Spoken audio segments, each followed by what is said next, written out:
9 goddamn minutes, AJ. I only have one question for you. Why do people like to play games on these machines? PC gaming's the fucking worst. PCs are the worst. If I didn't have to edit on a PC, I wouldn't own one. This is terrible. You're absolutely right. I've played like 2 PCVR games because the rest I have to like spend like hours getting to work first. And I just said, oh, fuck it. And just got a refund. This literally happened last night. I tried to play Crash Bandicoot 4 with UEVR because it was on sale for like $15. And then, yeah, it was like not working and I was having to fiddle with it. And I was like, I don't got time for this shit. I need to either be playing games or working on my next tips video. And this is wasting my damn time. Hell yeah, dude. I feel that. I also feel that we're super late. So I think we should start the show. You ready for this? Web systems. Nice. Let's go.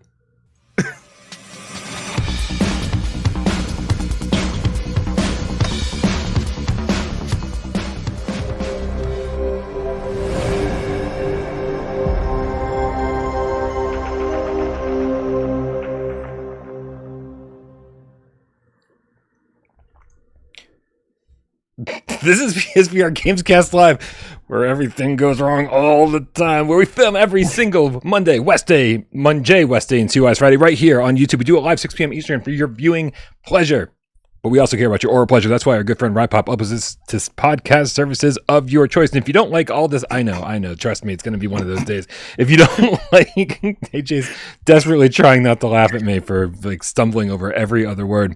If you don't like sitting through long 10-minute delays to get the show started or waiting to hear about the topic that you want, luckily our good friend Brody, the Gamecat General, puts timestamps into the show after the fact. My name is Bryan Powell from this channel right here, PSVR Without Parole, and this shipment over here to my right. Also, you're right, it's AJ from the Underground, PSVR Underground. What is up, Bryan? What is up, Game Cats? Happy Monday. And I know that Mondays usually suck. Yes, it's true. But we are here, Bryan, for one very special reason. And that is to ensure their Monday sucks. Just a little bit less. Oh, sorry. Forgot that we're not trying to make their Monday suck, period. No, just we're going to make it suck less, Bryan, because first of all, happy PSVR2 anniversary week. Woo, woo. Let's go, baby. 1 year. Can you believe it's already almost been 1 year, Bryan? I can. It's been the longest year of my life. I've turned. What? So you ready? Are you ready for all the 1 year review PSVR 1 year later thumbnails and YouTube ass videos to spam the shit out of us and have the faces split like 1 year later, like one side's happy and the other's like a zombie. And I swear, I'm very tempted. Did you see my thumbnail? No. Oh, because that's what my thumbnail is. For the 1 year later in review video. It's the face split, like half of it's happy, half of it's sad. Yeah. Well, no. One of it's happy and the other one's enthusiastic, like Joker smile. Right? It's like I went from being happy to being insanely happy. Right? Went from AAA games to quadruple A games. I'm playing games that haven't come out yet. Clearly. I like that. We need to start asking for quadruple A games. Yeah. Like enough of this AAA garbage. AAA games are trash. Those are low budget indie. They might as well be indie games. We need quadruple A games. AJ, I'm not interested unless it's quadruple A. So unless there's no way the developers are going to make their money back on the project, I don't want to play it. That's it. Yeah, right, exactly. Unless the entire industry shuts down making this game, then it's not worth your time or money. And that is the 1 year PSVR2 review. I got it. I was trying to summed up in 5 seconds. Listen, while we're getting the show started, make sure everybody click the descriptions below. Make sure you subscribe to AJ over at PSVR Underground. Make sure you click the link for our Discord.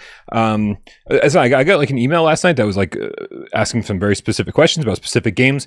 And the thing is, like, I always want to make sure I take the time out and like answer everybody. But see, there's a much better way to do this.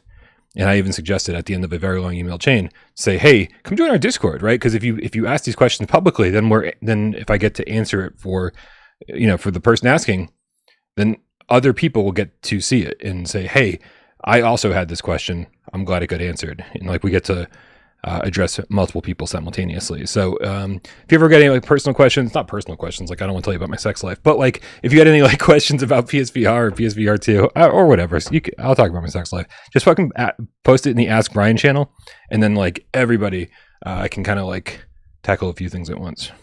AJ, as I always end the show with thanking all the people who support the channel and all that, every Monday we like to start the show thanking a different group of people. Isn't that right? That's right, Bryan. I thought you were going to say we were going to do 2 years ago today on PSVR GAMESCAST history. Listen, we can start at the end if you want, but no, I haven't practiced. I can't even first. Z, X, Y, W. What comes before W? First, Bryan, we need to thank another group of people, Bryan, and that is those who support us in another way by changing their name to something Gamecat, something Gamecat related, or something Gamecat adjacent as you, and something Gamecat adjacent like to say. And this week we have 2 new Gamecats to welcome to the Gamecat Dojo. I still haven't fixed the animation. I'm sorry. Damn it, man. Also, it's V. V comes before W. Starting with Josh, the reefer smoking Gamecat. Bing. There he is. Look at that. Like the big thing that says Josh, and then his @ is actually the reefer smoking Gamecat. Usually people change like their display name, not their @ name. So well done, Josh. I think that might be a first. Not a first, but it doesn't happen very often. Drugs are bad, okay? We've also got Serial Killer, the Leap Year Gamecat. Bing. Dude, it is a leap year. So that means we get an extra day in the month. What are we going to do with the 29th this year? I don't know. I don't know either. Is that going to screw up GameScast schedule? No.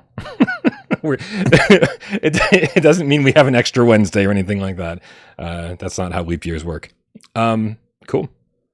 Guys, if you change your name to something the Gamecat, because you love us almost as much as we love you, make sure you let us know in the comments in any Without Parole video. Put #Gamecat so that we can find you. And then AJ gives you a shout out next week's show. See how that works? It's easy. We love you guys. Dude, 5th with the Australian $5 tip kicking off. I don't know what. I wasn't expecting it. With the Australian $5 tip kicking off the tips. Says, hi, AJ. 5th. My fucking shop liver around here? Jesus, I'm only the one that pushes the buttons and makes the show operate, which is why we're 10 minutes late.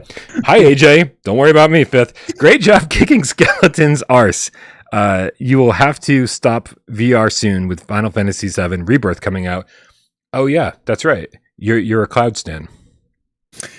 Yeah, I'm more of a Red 13 stan, but hell yeah. But yeah, get some animals up in this place. So in case you missed it, Bryan, my channel has basically become Legendary Tales Underground now. I've been streaming my full playthrough and been having a lot of fun with that. It's been such a wonderful experience, and actually I'm also happy to say that as of last night I have begun working on my official tips guide for this game. So really looking forward to it. I've got 3 different playthroughs, dude. I am like so obsessed with this game. Yeah. Like horribly addicted. Mm-hmm. It's so amazing. I love it. It's the best game on PSVR2. And what you got? But yeah, I've got my tips guide in the works. And yeah, I took down the Lannister boss on Saturday's stream, and that was like so much fun, man. Really, like my adrenaline was going. So many parries, and like he gets all up in your face, and it really reminded me of like a good old like Souls kind of boss, where like you got to memorize their attacks and moves and dodge and parry and use basically all your wits against them. And man, it was just it was so much fun. But yeah, he's right. I don't know about stopping VR, but if there's one game that is not VR that I will play, it is definitely Final Fantasy VII. Because I asked for it for like 20 years, and I finally got it, and it's pretty amazing, and it looks incredible. That's obviously, for those who don't know, my favorite game of all time.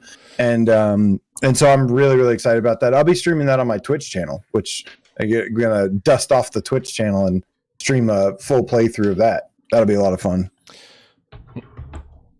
Oh, sorry, I was just waiting for my turn to talk. I lost interest moments ago. He asked me, Brian. He asked me. Oh, I know. This is it's an interactive chat episode. That's what this has turned into. And Bryan also hangs out in a little box in the corner. Hi, Tornado.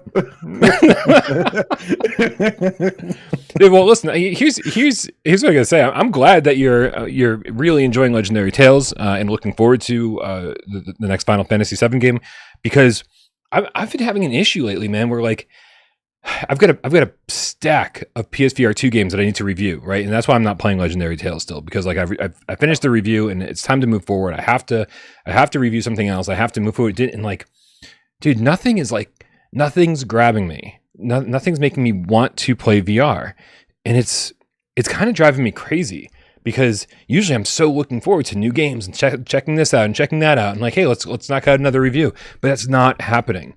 In fact, and I didn't realize that was happening until I got the email from Nox Noctis regarding Overdark. Yeah. So, and I was like, oh man, like it sounds like keys are going to go out soon. I'm super excited to play that. And immediately I was like, I'm just going to ignore everything else I'm supposed to be doing in order to play that and have a review out on time, because like it's something I really want to play. And so I don't know if it's just like VR burnout, or if like everything that's come out lately, like despite the fact that we've had a bunch of good games come out lately, like Borderbots is way better than I expected it to be. Ultra Wings 2 is great. I finally picked up Ven VR again today, because I was like, well, if there's going to be a review that's really easy for me to cover, like that's the one I'm basically reviewing it, because I think it's going to be an easy one to review. Yeah. But it's just like, but none of them are grabbing me. None of them feel super special, you know? And so like, I've been struggling a little bit. But I did luckily play a bunch of Ven today, and that got me back into the mood to play VR. And those boss fights, huh? Yeah, rough. they're pretty rough, man. But no, I hear you, man. I mean, that's basically why I made this decision months ago, where it was like, I do kind of if I'm really not interested, like I will just get like enough to have first impressions to talk about games, and then I talk about it on interactive chat. That's basically what I did. And there have been, I mean, you're right. There's been some good games, some big surprises. Borderbots, I slammed this game when it was announced. And Same. I was like, this is absolutely. Like, I was like, I don't care. It's definitely a little bit better. I know I haven't played like tons, but it's better than what I thought it was. Dude, Space Docker? Space Docker's sweet. Yeah. And then you've got some of the high profile stuff like Dead Hook and some of this other stuff going on, like Ghostbusters. The high profile stuff is not nearly as good as the low profile stuff. Yeah. Exactly. And that's been what we've been saying for the longest time, is like, that's the beauty of VR, is like, it sucks that there's been some disappointment about the high profile games. Yeah. But it's really like, you never know when an amazing game comes out of nowhere, like Legendary Tales or Ultra Wings 2 or Space Docker VR. And that's part of the fun ride of it all. And but yeah, I've been basically just focusing on what I want to play and what I'm interested in, and sharing that. And are you okay? The coffee is revolting. So, but yeah, and honestly, man, it's like I've been having a blast. Like, because I was like you, I was getting tired and burnt out of having to cover like everything when there's so many things I'm uninterested in. That there's a lot of games, and not every single one, even if they're good, some of them I haven't really been interested in. But yeah, so. Legendary Tales has saved my life right now, and has saved my passion for my channel, for VR, for gaming, all of the things. And so, yeah, that's why I'm like tripling down on it, because I'm just like, this is why I do this in the first place, is games like Legendary Tales. Yeah, for sure. Thank God for Legendary Tales. In fact, like still, I mean, I don't know, one of my favorite games of the last year. Ranks right up there with Ancient Dungeon and the Resident Evil games. And yeah. I mean, not to of course, got to give credit, for I mean, Resident Evil 4 was absolutely incredible and an amazing way to end the year. But I like how quickly things picked up again. Like, it's awesome. Yeah, for real. Waleed is now Gamecat, specifically White Tiger, with the level 1 membership. Says, how's the PAX meetup coming along? Meow. Waleed, it's coming along. It actually got, I guess it got at some point a little bit simplified for me, because we're going to do a live episode of GamesCast from one of the panel rooms, and then we got rejected for a panel room. So it means that, like, I think most of the, like, obviously we'll be like roaming the show floor, and I'll be attending panels that I'm interested in, and everyone's more than welcome to kind of like latch on to whoever they want to latch on to, and like, like roam around with us. But it seems like for me, also, just if anybody has a Switch, I would say bring your Switch, because, like, it's a long day of walking, and people are always just lining the hallways with their Switch or a portable device, people playing Mario Kart and just, like, hanging out and shooting the shit, like, while they're putting their feet up and giving themselves a little bit of a break from all the walking. And then, so I think a lot of the actual meetup stuff will be like, I don't know if it'd be bars or whatever is happening after the actual PAX event. So we're still figuring out some of the details. But I think one of the things we need to figure out really soon, actually, is we're gonna have to have a fundraising stream where me, AJ, Miles, and the other guy, Wes, that's his name, where we all like get on camera and hang out and really endorse the GoFundMe that we put together. If any of the mods happen to have that link handy, please put it in the chat, because we're trying to make sure that, like, it doesn't bankrupt my co-hosts to get to PAX East. But yeah, so it's coming along, but it's it's going to be coming along until the absolute last minute, I'm sure. Well, and I must say thanks to everybody's support. It's looking like I'm going to be able to make it. So this is I really cannot thank you guys enough for all of your support. And last meetup definitely took me a while to recover, and this time I wouldn't have even been able to attend without your help. So I love you guys and I appreciate you, and can't wait to give you big bear hugs in person. And yeah, man, this is also gonna be my first like gaming convention that I've been to.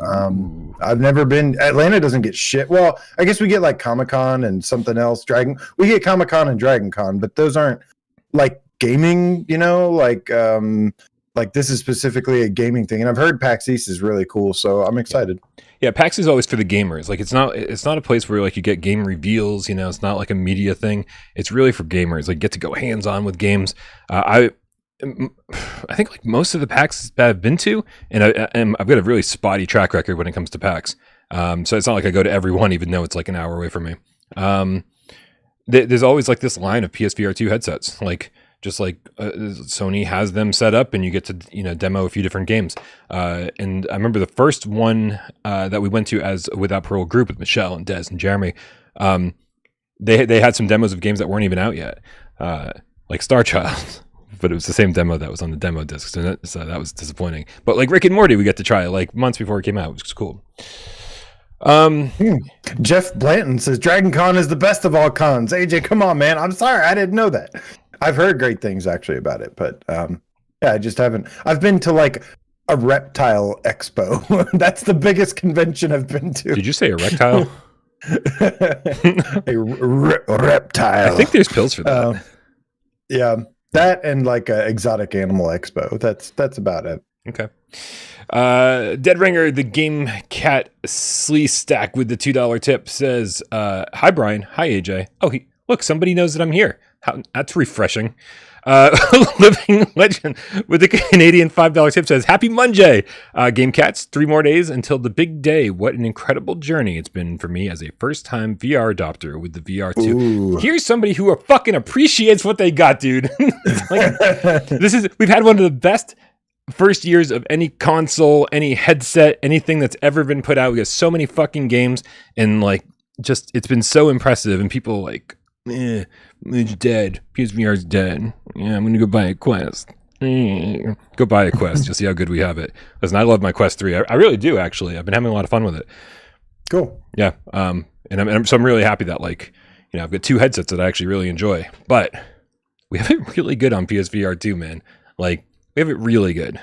Yeah, absolutely. That's why experimenting, getting a PC upgrade and stuff, and trying this out definitely, opened my eyes a little bit. And then, it made me appreciate PSVR2 even more because, like I said, this, you plug it in, you turn it on, you put in a game and you play and you're off to the races. And I think I've spent about half my time configuring shit and fiddling with things, making it work on PC, and about, an hour, maybe like a third of that has been actually playing stuff. So, I love it. Mark Pringlesley for the £2 asks a question that we get asked quite a bit. Why don't you and AJ split the reviews between you? Because if AJ is going to spend 30 hours of his life, because trust me, it takes fucking forever to do a review. People think a 7-minute review takes like, a couple hours. It doesn't. Not only do you have to play the game fully, but then you got to write the script, voice the script, and then like look through 20 hours of footage to find the stuff that you want. And so it ends up being like a 30-hour ordeal. Like if you want a quality review, I don't really pay attention to the other reviews on other channels, so I don't know like what they're putting out there. But like I'm doing the absolute best that I can on every review that I do, and that means it takes fucking like 30 hours. Which if you put that into the context of a work week, that's most of a work week. That's like, if you do a 40-hour work week, which I've been trying to do, I've been trying to cut my hours on Without Parole down to like a normal work week because it's been killing me. And trying to give myself working 9 to 5 every day. Yeah, what a way to make a living. Yeah, so I do. I sometimes I crawl out of bed at noon and I work until 10 p.m. Sometimes I crawl out of bed at 7 a.m. and I work until numbers. I don't know who can do math. But I'm still not good at giving myself 2 days off.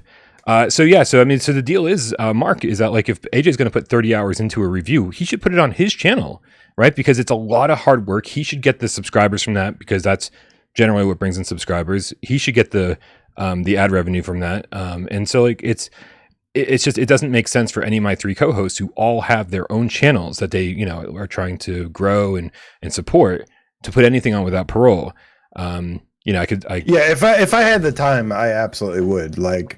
But yeah, it's a lot of time and I don't have a lot of time. And like, I would absolutely, I did it for I did it for a couple of years doing guides for you, doing guides for this channel, doing some reviews, Vertigo Home, the amazing Vertigo Home review. Listen. And then it eventually caught up to me where I was like, oh yeah, like I'm in a bad position now. Like, so we gotta be smart. We still work together and there's still some things I can do on this channel, but we definitely don't have the capacity to split all the reviews for every single game. Right. And the amount of money like that I think is fair to pay somebody to do a review is astronomical because I know how much work it takes. And so I can afford to do that. Like I can afford to pay AJ to do a video review like once every 4 months or something, like at best. So like it's really even if he was to do it, it'd be few and far between. And again, I think it'd be more beneficial for him to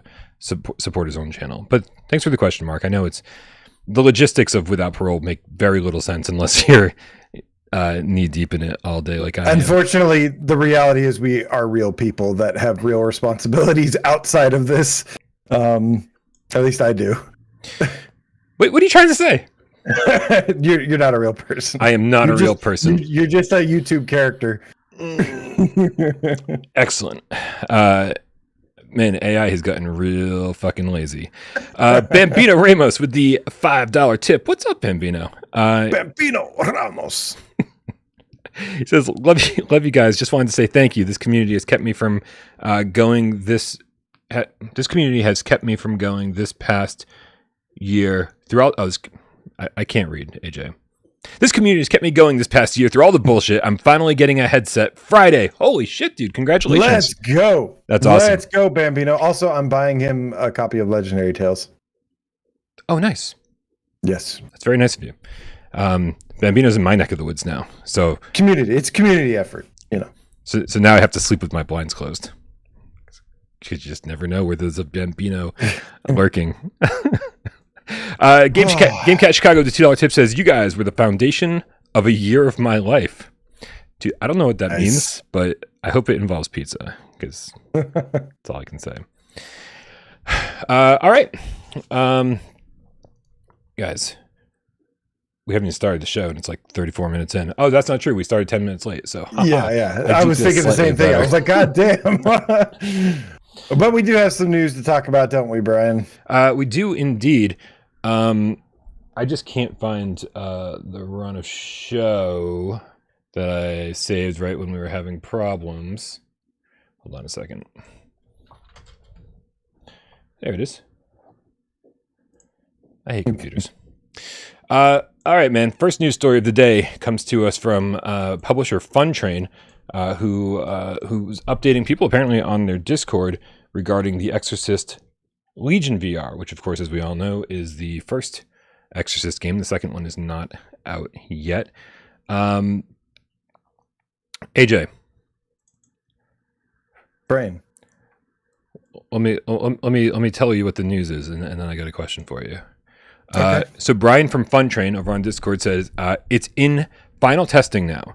This is for Exorcist Legion VR, the PSVR 1 game. We don't have a date. Then he says, but it's coming, quote, soon. So soon it's not even funny. Sony has to approve, then we list. So it sounds like it's done.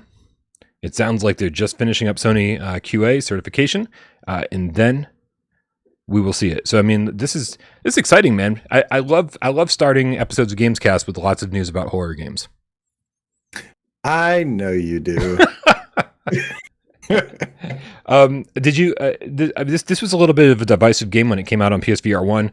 There was some jank, and there were game-breaking bugs that for some people got fixed and some people didn't get fixed. So what was your experience with this, and are you excited for the PSVR2 version? Yeah, I never finished it because I had said game-breaking bugs, but yeah, it was all right. Like, it was pretty scary.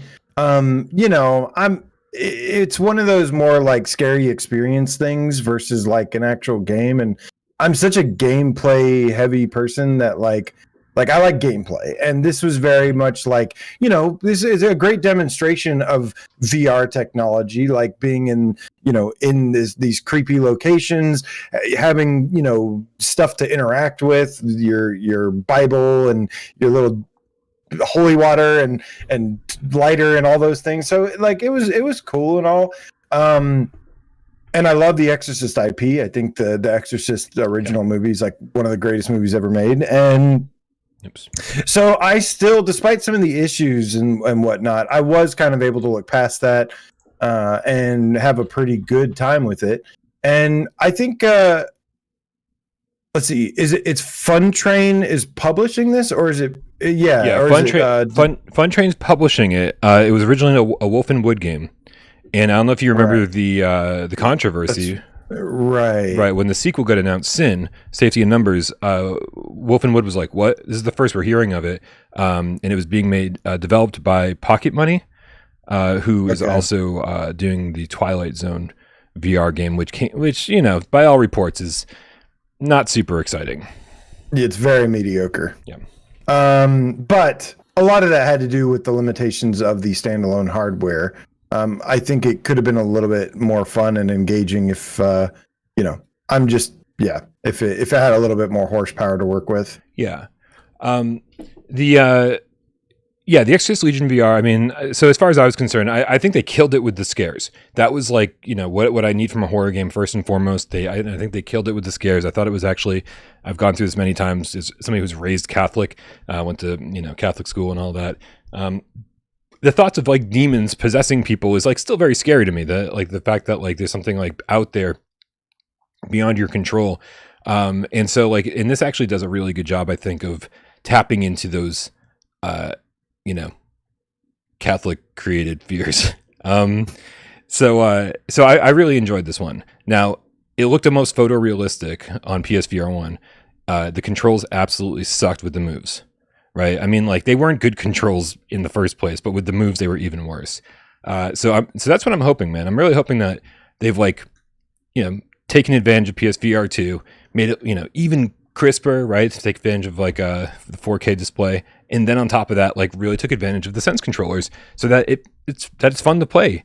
It was maddening flipping through your weird inventory in this game. Like it just never became second nature. Yeah, the button mapping was wacky as hell. But it's a shame though, because Wolf and Wood, they remastered their Hotel R&R and they did a fantastic job with that. So, if they were the ones developing this, I'd feel pretty confident about it being a very polished and kind of next gen experience. But with this developer, I have no idea. I don't think they have any track record on PSVR hardware yet. So, strangely, these ports happen, and we just don't. Sometimes we just don't hear about who did the ports, and it's usually VR Monkey, right? Because I know that VR Monkey is handling the Twilight Zone port for PSVR2, so they could very well be handling this port as well. And they're pretty decent, man. They're pretty decent.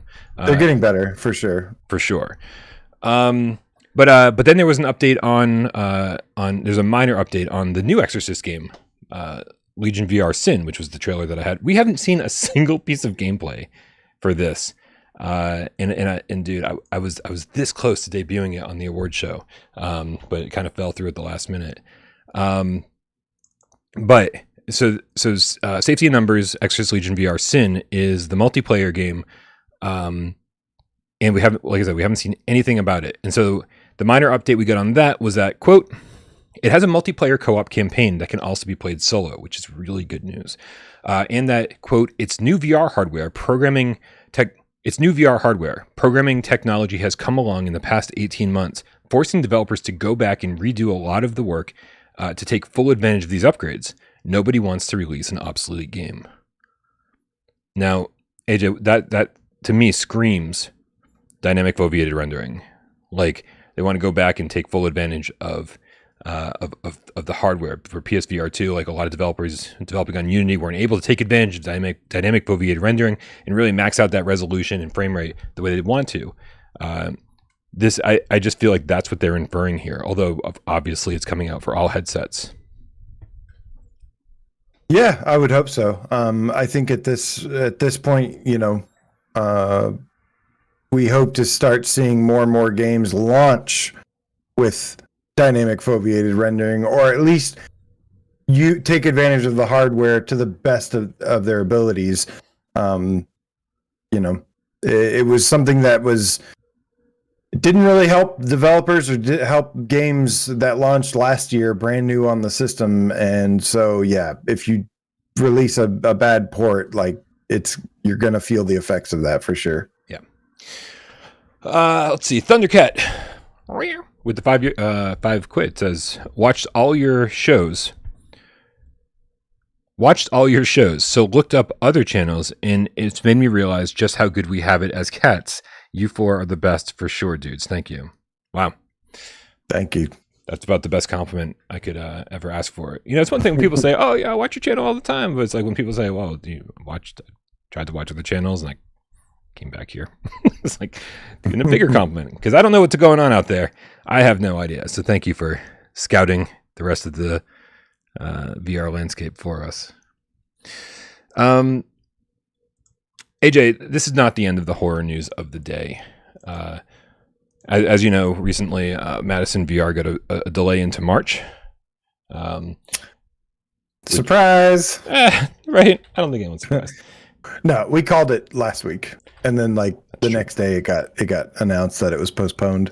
Well, today, Perp, I can't stand this aspect ratio. Let me go full screen here so we can see it the best we can. Who does? I guess you know what? I guess they're probably repurposing this for like YouTube Shorts and TikTok and shit like that. Because Frankie over there at Perp is like really good with social media, so I'm assuming that's why this aspect ratio is such crap. But it's you know what all they'd shown so far as Madison VR was that one scene for like 7 minutes straight with one scare in it. Yeah. This video has way more detailed environments and a lot more going on, showing us that like, hey, the fidelity here is going to be, I don't know about the fidelity, but at least like the game itself is going to look as good as Madison proper on the flat screen. Again, just really hoping that they manage to nail the frame rate and shit, and they don't have worries. We don't have the same worries that we did with Vertigo. Yeah, don't want any more of these like technical issues with launches or whatever from Perp Games. Yep. Love those guys, but yeah, there's definitely had some issues with their the games that they've published recently.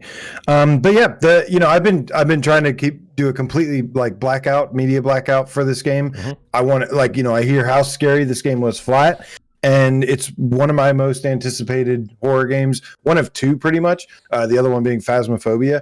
And yeah, but this is like, single player, and I'm really, really looking forward to this one, and I hope it's really good. But what I did see here was like it showed like, the arms like ripping down some boards and stuff. So I was like, hey, that was pretty much all I wanted to see, was like there is some interactive, environments and things like that. That's what we like about VR games, is when they are able to make them feel built for VR. Any little bit helps. Yeah.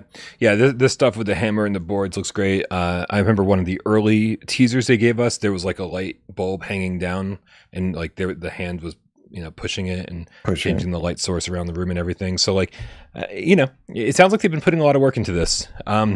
I'll be curious to see who the port studio is, though. I don't think Perp does anything in-house, and of course with Vertigo, it was the Neon Hat team. So this could very well be the same port studio, but I don't think we'll know until we actually have it in our hands. We'll see. All right, man. That's going to bring us to the topic of the show, man, which is the 1 year anniversary predictions. Listen, PSVR2's had an amazing year. This Thursday, it'll turn 1 year old. First and foremost, how do you think Sony's going to handle this?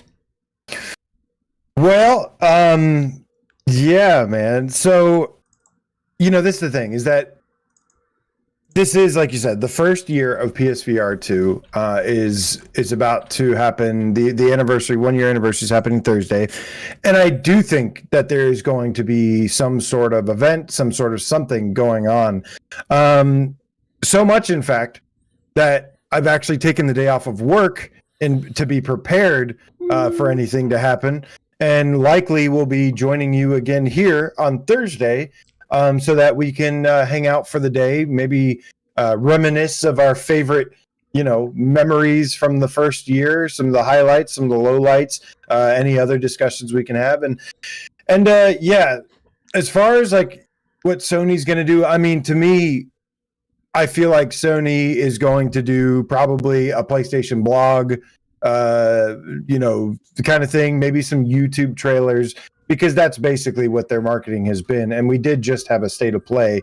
It would be awesome for them to do like some sort of PSVR2 showcase, but they've clearly demonstrated that they just don't do that. Like whenever they do PSVR2 and spotlight it on the big stage, it's like, ingrained into a state of play or a showcase or something.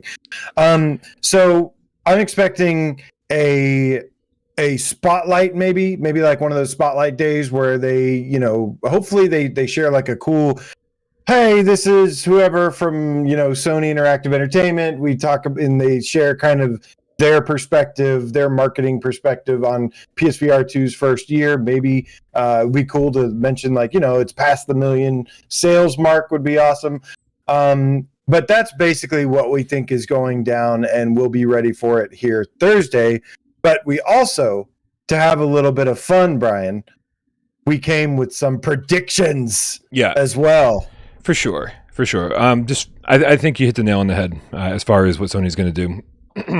I think Sony's in a weird position right now because people don't think, people say, oh, they're not supporting PSVR 2. Well, it also doesn't look like they're supporting PS5.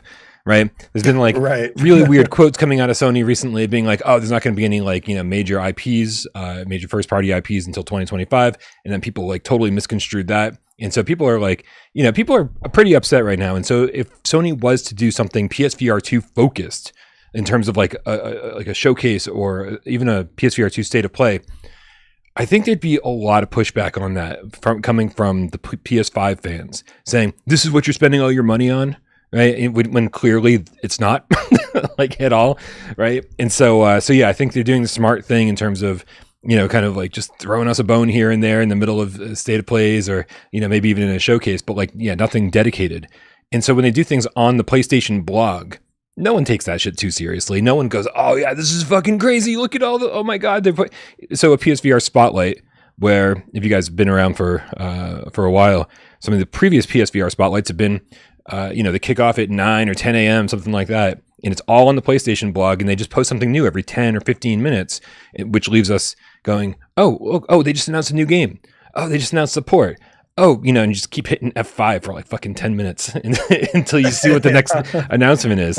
And there's always like, one or two big things or one or two decently big things. And then, like be like, oh, well, this is also pretty cool, like a bunch of smaller things. And what is it usually, AJ, like 5 or 6 announcements? Yeah. It's usually something around there. And it's usually like third party stuff too. But it's stuff that, like you said, people always say, Sony doesn't support PSVR2 or whatever, when really a lot of these games, they're funding, which is what people forget to realize, like stuff like, Resident Evil's, Gran Turismo, Synapse, yeah. Synapse, Switchback. Apparently the last year of Legendary Tales was funded by Sony. Yeah, Crossfire Sierra Squad. Like they don't go out and say, we have funded this project, right.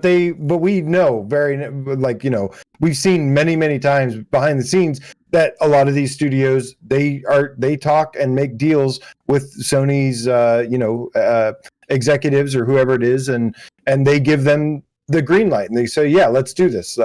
They pitch their thing to Sony and Sony says yes or no. And exactly like Legendary Tales, which just came out, that was pitched to Sony Korea, which nobody else was picking up the game. And because of Sony Korea, we have this game. And that's, so they're not You're welcome, out. Steam users. So they're, yeah. So they don't come out and support it in the way that people want to see them support it, like, with bigger marketing and things like that. But they are doing a lot of things behind the scenes to be supportive. Yep, absolutely. And dude, I just think, I think the back half of the PlayStation 5's lifespan and PSVR2's lifespan is just going to be, it's going to be a lot more classic Sony, right? Because like it's been so quiet for so long. And, anyone who doesn't think they're working on something, it's like, well, what do you think they're paying 22 first party studios to do? Fucking sit on their hands and go, maybe next year. No, they're all working around the clock to get out their next big game. And so like shit's happening, and there are rumors about shit happening, which one of the biggest rumors that people are talking about right now, fucking perfect segue, I don't know if anybody noticed that, is that Twisted Metal sounds like it's going to be revealed any second now. So let's bring up an article from PSU, because I think this could be potentially, maybe we'll talk about it in a second, one of the things that gets revealed this Thursday. So the Michael. The timing certainly is interesting. But go ahead. Yes, sorry. This story actually broke yesterday, but this article's from today. This is from Michael Howardis at psu.com. And let's see here. Let me interact with this. You want me to read it? Oh, dude, for the love of God, please read it. So it originally comes from Video Games Chronicle, but PSU wrote about it today as well, and says VGC's Jordan Midler has teased that we'll get a glimpse at the new Twisted Metal games soon, although stops short of revealing any details on the project. Midler was posting a question to listeners of the VGC podcast about what PlayStation franchise they'd like to see make a comeback after more than a decade.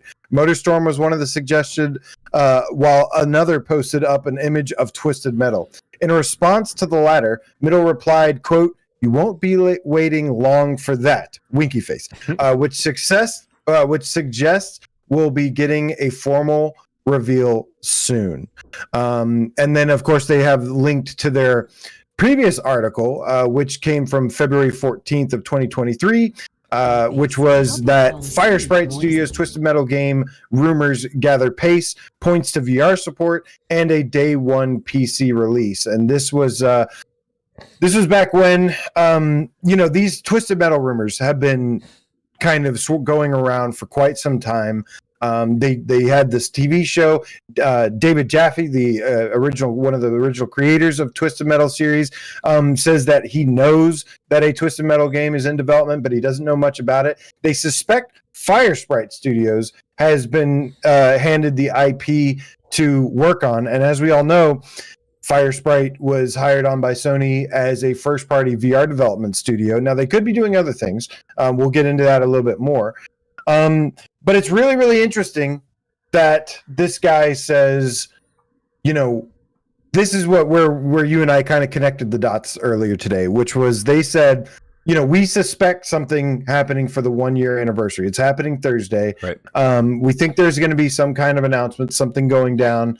And then right before this, we get this rumor that, and this is just a rumor, so do take it with a grain of salt, that we will be seeing the Twisted Metal game very soon. Right. And to me, it was just like a light bulb went off.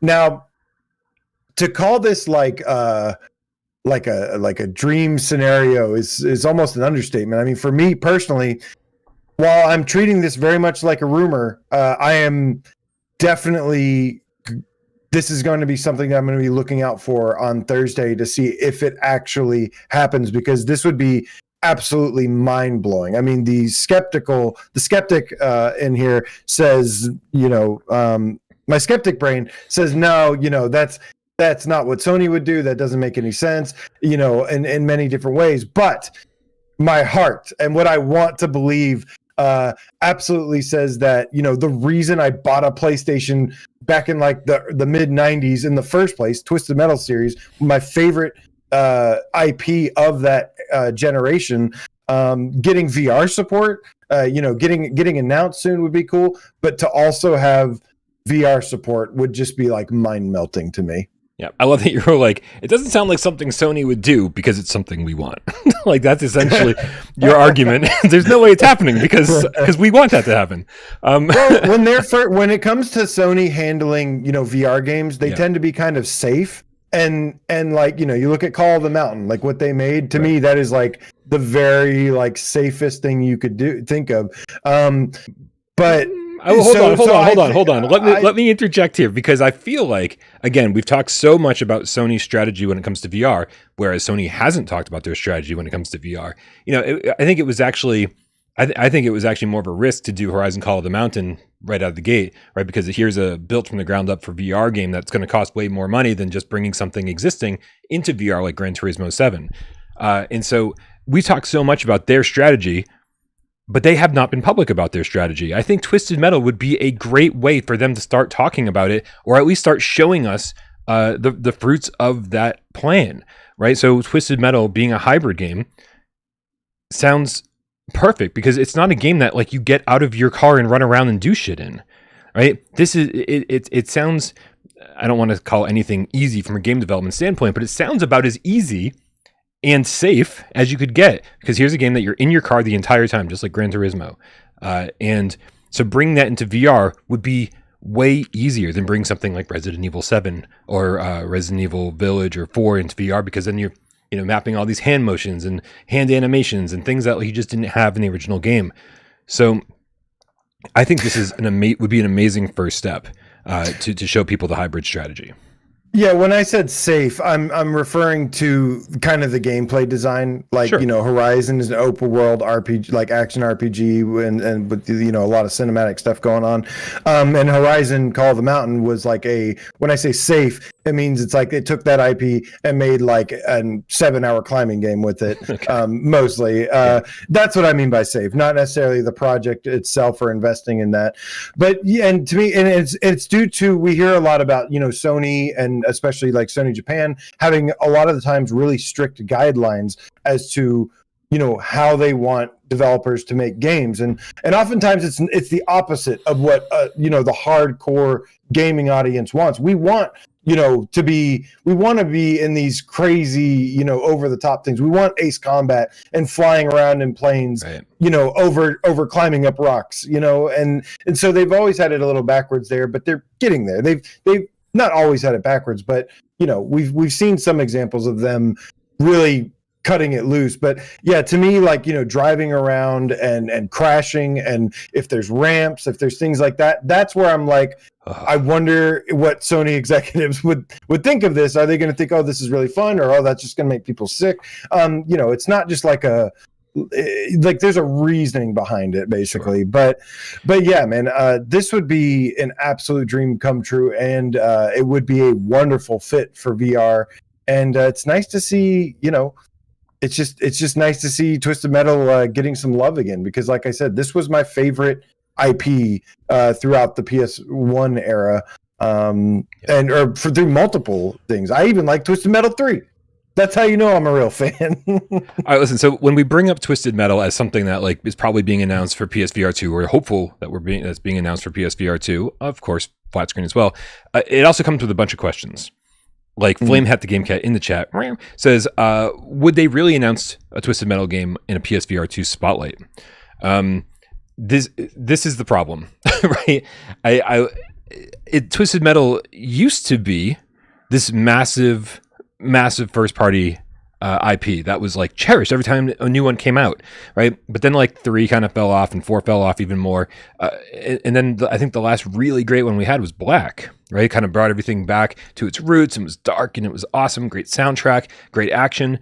And then like after that, like we just never really saw another great Twisted Metal again. Like the PS3 one was like, you know, a little too focused. It was pretty good. But wasn't it like really focused with the online stuff? Yes, it was, and that's basically what killed it. Was it took away the story and stuff. David Jaffe still denies the story and the characters being an important part of the game, and like it like I could not disagree more. Like that was the really fun part. You have all these cars with these different personalities and characters and their own special abilities and their vehicles, and like that was part of the charm of the thing. And then playing out their story, where, you know, essentially they get fucked in the end by, you know, it's the monkey paw wish thing with Calypso. And yeah, that Twisted Metal PS3 was kind of a disaster. I did buy it day one, but they had a heavy focus on online, and then the online like didn't work at launch, so it basically killed it, which is a shame, because it actually had phenomenal gameplay and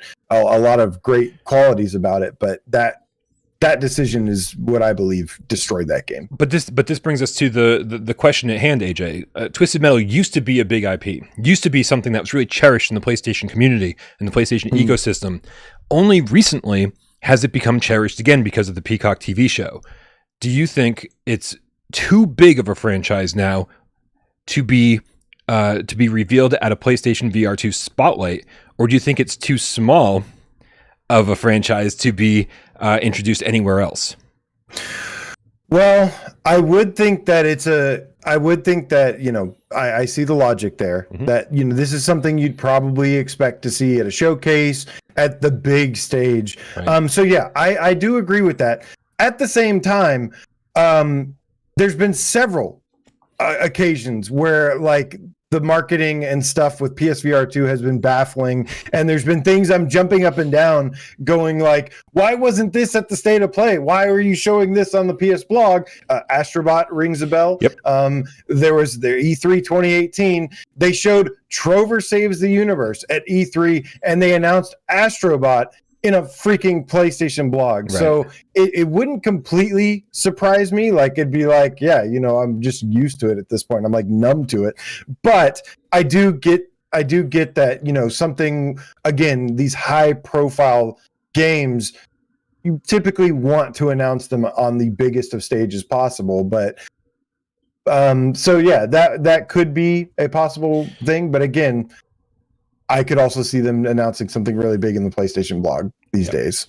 I mean, as long as there's that, as far as I'm concerned, if they put a Twisted Metal, whatever they want to call it, trailer on the PlayStation YouTube channel, and they show all sorts of first person, inside the car and cockpit action, out, third person stuff for anybody playing outside of VR, and then they're very clear at the end of it saying for PlayStation 5 and playable in PlayStation VR2. You satisfy everybody. This no one out there goes, oh, wasting money on PSVR2. You satisfy everybody. They go, oh my God, Twisted Metal's back. And then all of us in this community go, and we get to play it in VR. Like, everybody's fucking happy, right? Everybody's happy in that situation for sure. So they don't even have to really, they could post it.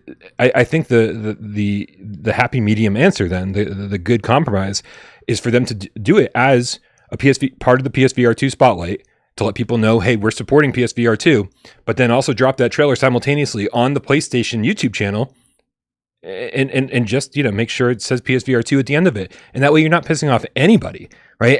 Everybody's fucking happy. So if it's part of the 1 year PlayStation VR2 anniversary, and they treat it like, hey, this is a very special, thing for us. This means a lot to us. This would show that, hey, and then, like you said, you also say this will also be playable for non-VR as well.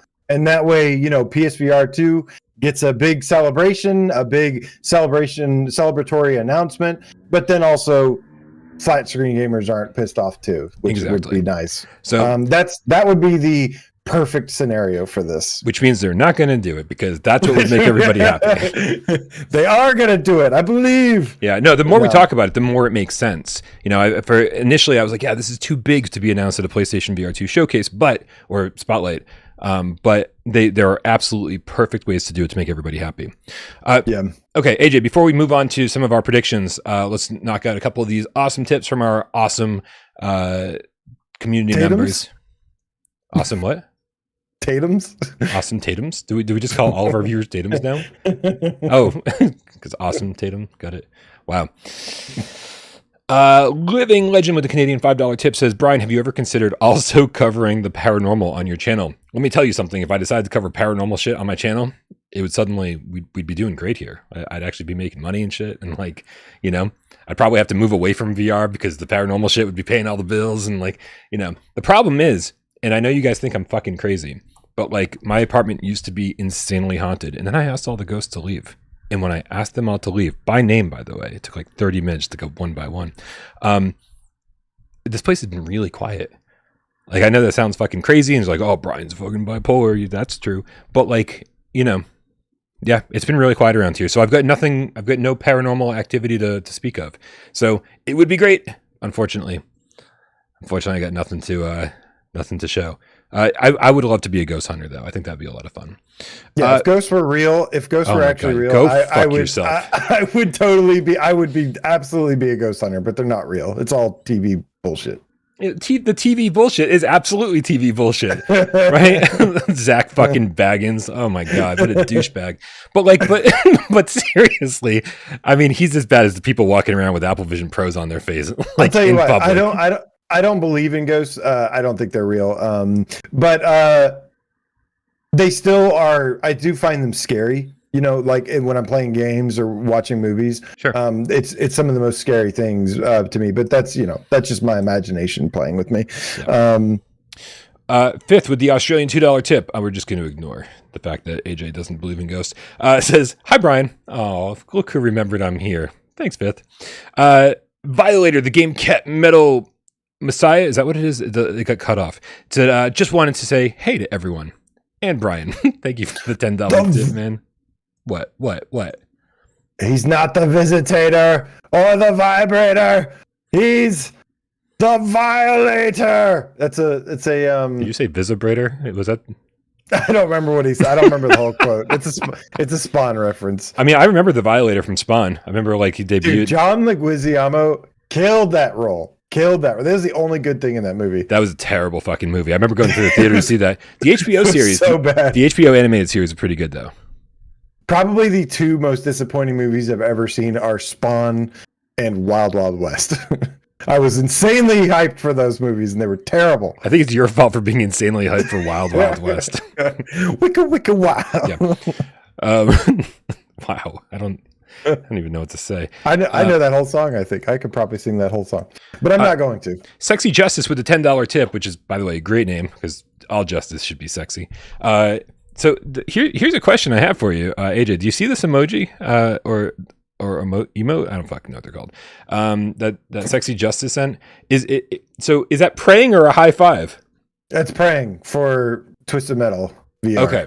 I keep seeing people posting this on like TikTok and all sorts of places saying, "Look, we've been using this as a prayer for like years," but really it's two people high fiving.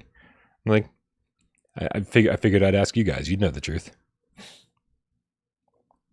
Chris Fourth and Barry in the chat says, "I love the Spawn movie." Chris, you can show yourself out. That's crazy. Hey, there's nothing wrong with loving it. Whoa. MRI Gamer says, then you've never experienced Tank Girl? Dude, Tank Girl I remember Tank Girl being a great movie. Am I wrong about that? Wasn't Tank Girl good? Or was I in college and high? Because I was definitely high in college. Yeah, probably that. But I don't honestly remember. I've wanted to rewatch that movie a couple times and I never got around to it. Red Sea Gaming says, what if I'm assuming this is in relation to Twisted Metal, says, what if it's a battle royale with microtransactions and a battle pass? Listen to me, as somebody who absolutely loves Fortnite, like unironically, I would love it if Twisted Metal was my Fortnite in VR. Done. Absolutely. If it was a live service game or whatever. Like, I mean, a lot of these games, I don't know if you have talked to anybody playing Helldivers 2 or have ever played like a lot of Fortnite. I know that you haven't played a lot of Fortnite, but like a lot of these battle passes can be accessed by playing the game, right? There are things that like it's not pay to win because it's all mostly cosmetics and stuff. But these things, a lot of these things can be accessed by playing the game a lot. And then you get in-game currency that you can buy the battle pass with. And so if you play a lot, then you end up not spending a lot of money on the microtransactions. And I think if Twisted Metal was to do this and go down the Helldivers 2 route, it would be fine.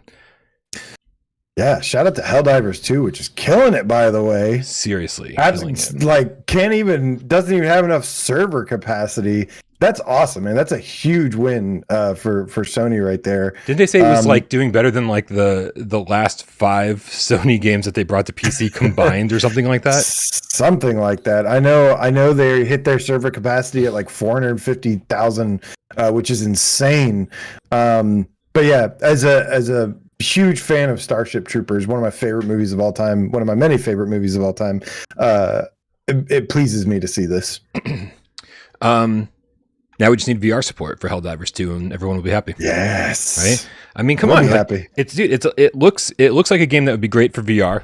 I just missed the aim controller because I feel like that would be great for this one. But like, yeah, I mean, getting crushed by a supply crate. That'd be awesome. Excuse me. Violator, the Gamecat Metal Messiah with the level 2 membership says, can't wait for the new Spawn movie to get finished. Is there a new one in the works? Are they going to do it right this time? That's great. I didn't know that. It's been in the works for like 20 years. Oh, perfect. Then they've had plenty of time to write a good script. We'll see about that, hopefully. Double M Gaming with the $5 tip says, of course they'll do it. Have we forgot the Resident Evil 4 release? Flat screen was like RE4 remake.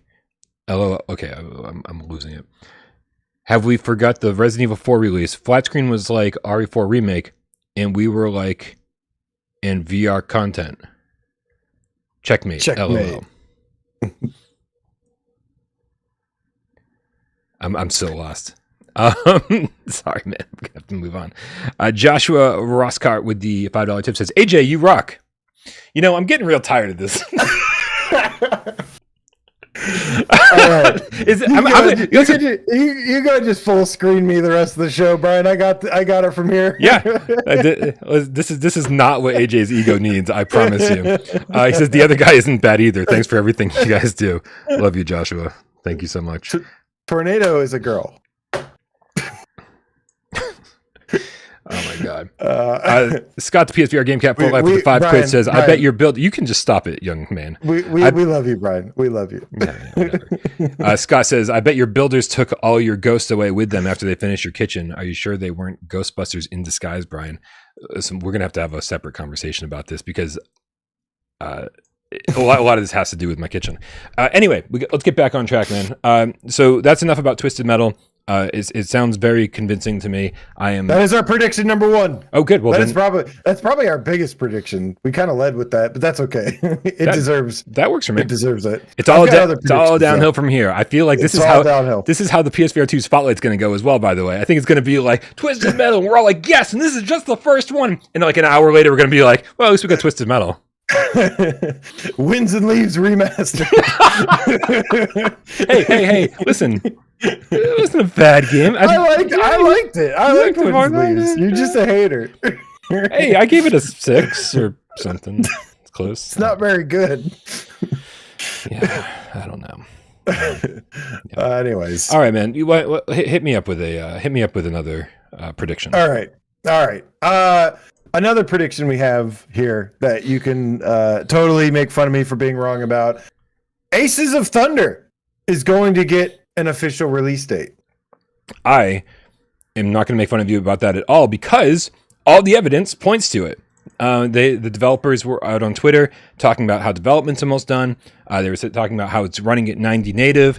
So it seems like, all of it's optimized now, ready to go. And so what are we waiting for? Like if the game is almost done, AJ, here's the real question.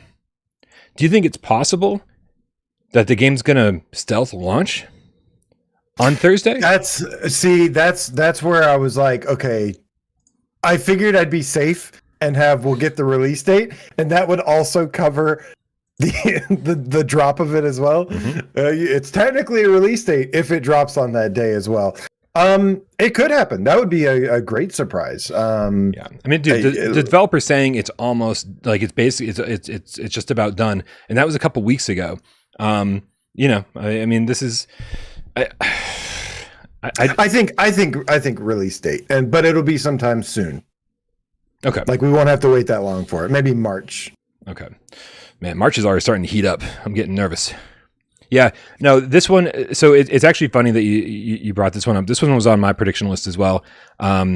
It's just it seems like a game that's too good to be true, right? Because people keep saying, "Oh, we want a great flight game," and then here's a flight game from from the War Thunder team. And it's like I don't think we could ask for a better team to be making this.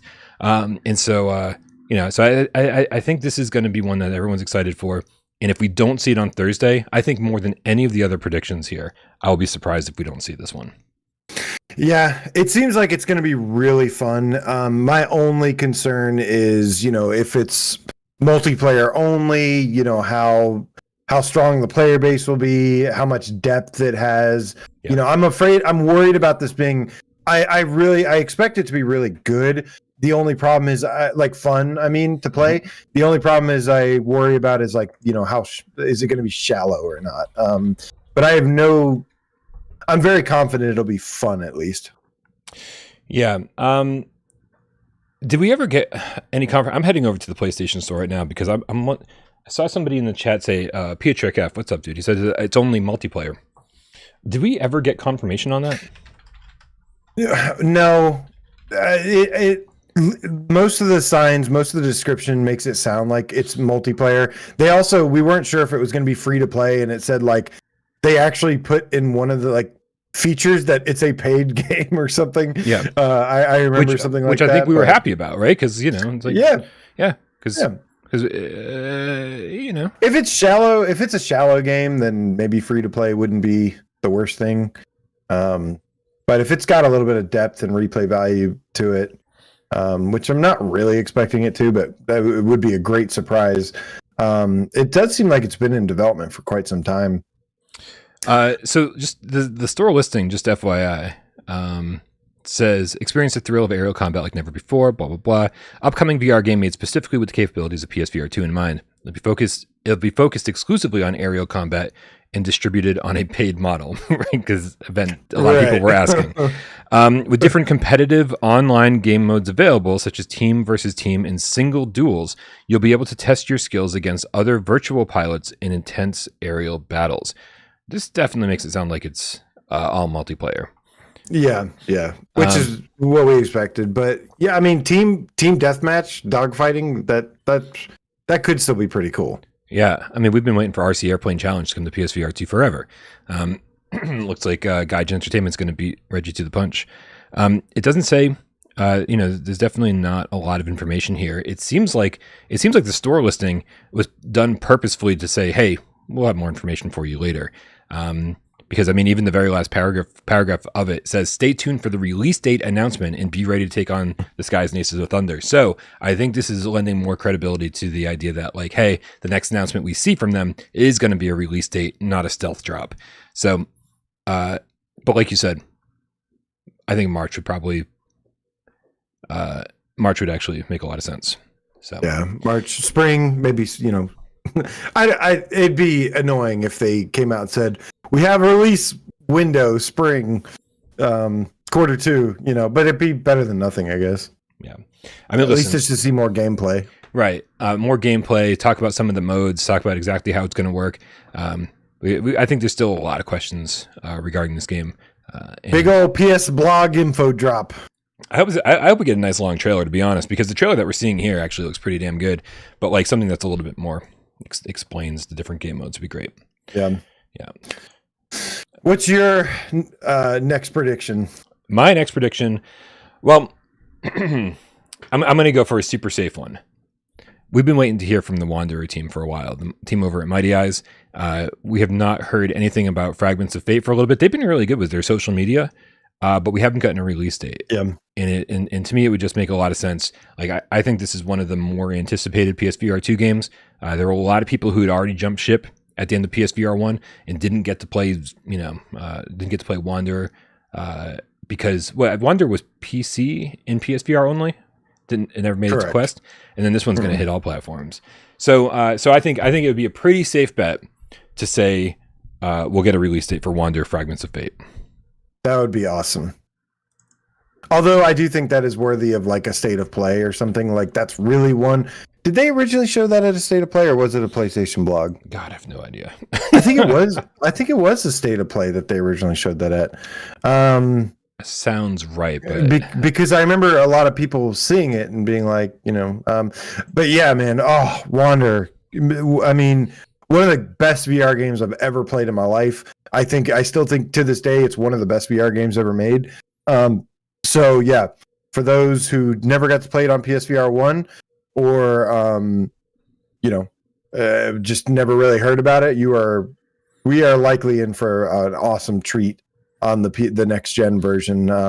Amazing game. Can't wait to jump back in. And yeah, it'd be amazing if they announce it here. Yeah, to be honest, I feel like I've already seen too much. As somebody who already played the original game, both of us, I don't want to see any more of this remake. They spent 2 years adding new gameplay mechanics like climbing and jumping and all that shit. Excuse me. Redesigning character models, making everything look better.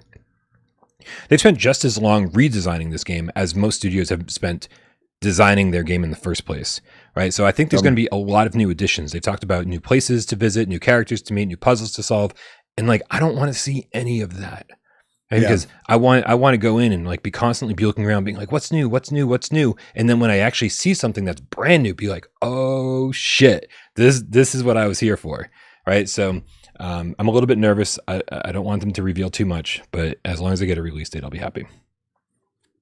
Yeah, same. That'd be great.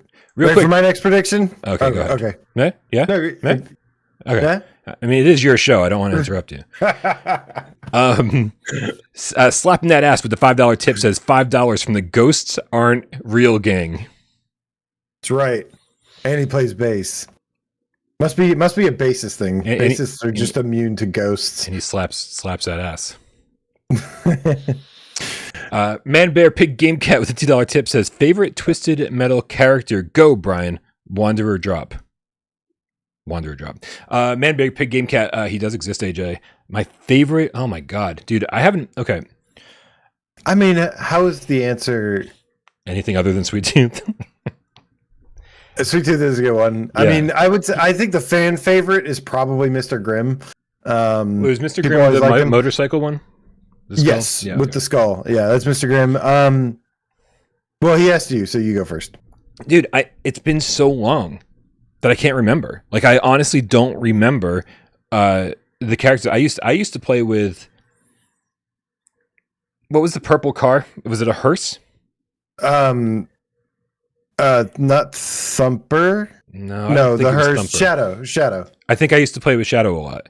But man, it's been so long. I don't even remember what Shadow's like special abilities were. I think if I got back into Black, because Black's the one that I spent most of my time with. I spent a ton of time with Twisted Metal 2, especially with my friends. We played a lot of multiplayer on that.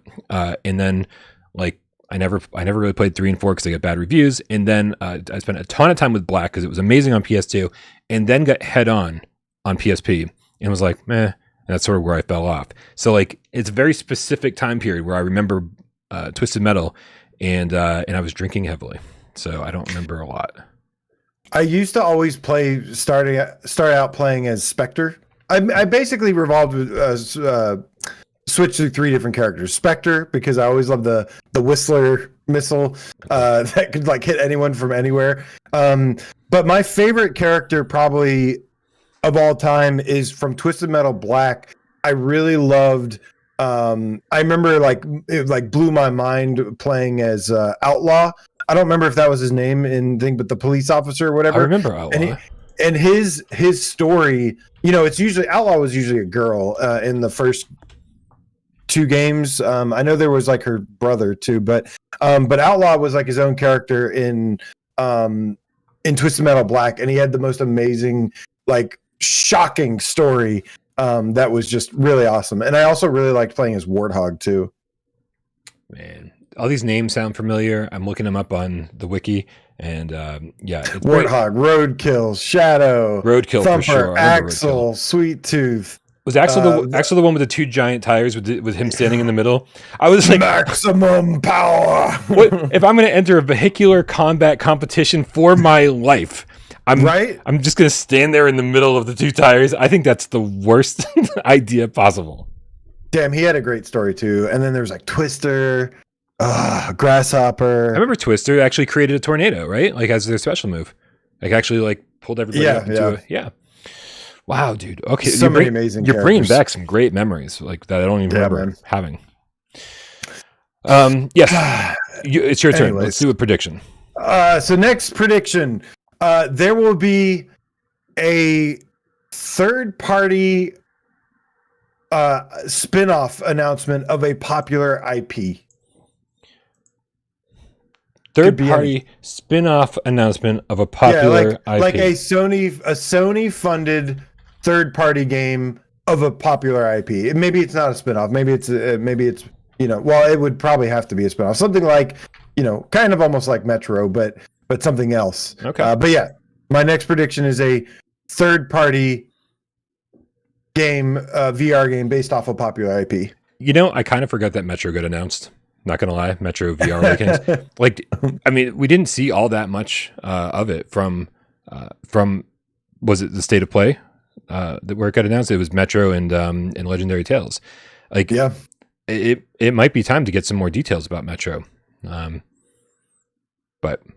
So you're saying this is going to be an announcement? Like Metro has already happened. It's already been announced. You think a new game's going to be announced? Yeah, this does not count Metro. Okay. This does not count Metro, but just some random VR game based on a popular IP. BioShock VR. Love it. Well known. Oh god, that'd be amazing. It would be amazing. Oh my god, please bring Judas to VR. Ghost Story Games. What are you doing over there if you're not working on that? I know. Doesn't it suck watching like State of Plays now and you're like, please be VR, please be VR, please be VR. Like hoping against hope. Like we know full well it's not going to happen, right? Because we like that too much. And so, yeah dude. I was watching like Silent Hill and I'm like, VR, VR, VR. It was like, I forgot the pain. Yeah. Yeah, I mean, anyways, we're definitely in for another, 6 years of pain. It's just going to be not as painful as the last 6 years. Yeah, definitely. Yeah. Well, that's pretty vague. I don't have anything to say about it. I can't really think of a spinoff that I'd want. I mean, obviously, I bring up BioShock every 5 minutes. I want BioShock 1 in VR, but man, if I was able to get like a spinoff BioShock, like Adventures in Rapture or something, like that would be fucking cool. But yeah, man, I really like the concept because when there's like all those Horizon fans out there, and they go, oh, the only way I can play this new Horizon game is if I get a PSVR2. There's something about that I really like, where it's like, oh, hey, this is a headset seller. You know, I don't know if Twisted Metal will be a headset seller because you can just fucking play it on PS5. You know, it's not convincing you to get into VR, but like something saying, hey, the next Twisted Metal game is all VR, only VR. Not that that would ever happen, but that's the kind of thing that gets people curious and goes, oh, maybe I should pick one of these things up. Maybe I should check it out. So these are the kind of predictions I like because they convince people to buy headsets. Cool. And by the way, I'm going to write down all of our predictions we're making tonight so that we can laugh at ourselves for being completely wrong on Thursday. We're so completely wrong. I can tell you, we can laugh at ourselves right now. We can laugh at ourselves right now. Because dude, these are best case scenario. And by best case scenario, I mean beyond best case scenario. Like this is just all of these are never happening. If we get one of these right, you'll consider that a win? Absolutely. I will consider it a win if we get even one right. And I think we will. I think we'll get one. I think we might get two. So here's one. My next prediction is a fairly vague prediction. Encompasses a lot of titles. But I think it's fucking strange that Sony hasn't talked about PSVR1 remasters at all. Where all these other studios, we started the show off talking about Exorcist Legion VR in the PSVR2 version coming and about how exciting it would be and what all the things that they could do. Sony hasn't talked at all about Everybody's Golf VR. They haven't talked about Wipeout Omega Collection. They haven't talked about Blood and Truth. They haven't talked about Astrobot Rescue Mission. Like there's all of these PSVR1 games that were great. Like Farpoint considered some of the best VR games ever made. And now we're just like leaving them to die on PSVR1. Like, yeah, we want sequels, sure. But like, let's get those games over here. So everyone getting into VR, we hear it every single day, AJ. PSVR2 is my first headset and I'm absolutely loving it. Like, how much more would these people be loving their PSVR2 if they got all the best games from the PSVR1 generation on top of it, Immortal Legacy? Like, where are these games? So like, I think this might not happen during a PSVR spotlight, but I feel like it's the right place for it to happen. Like, if Sony's out there going, when do we talk about remastering some of these PSVR1 games? Obviously, during a PSVR spotlight. So it's asking a lot. I don't know, like, you know, how many they would talk about, or if they're ever going to talk about these games again. But I think if they're ever going to remaster these games and bring them to PSVR2, this is the place that they would talk about it. They certainly need to do this, regardless. Yeah, like it's honestly one of the few things that does kind of like seem baffling to me that, you know, it never happened. Because yeah, like you said, these IPs, these games were incredible. I mean, I went back and revisited my PSVR1 recently, and I was like, yep. These are still amazing. Right. Like even on this old ass hardware, like this is still like, this looks good. This feels really good.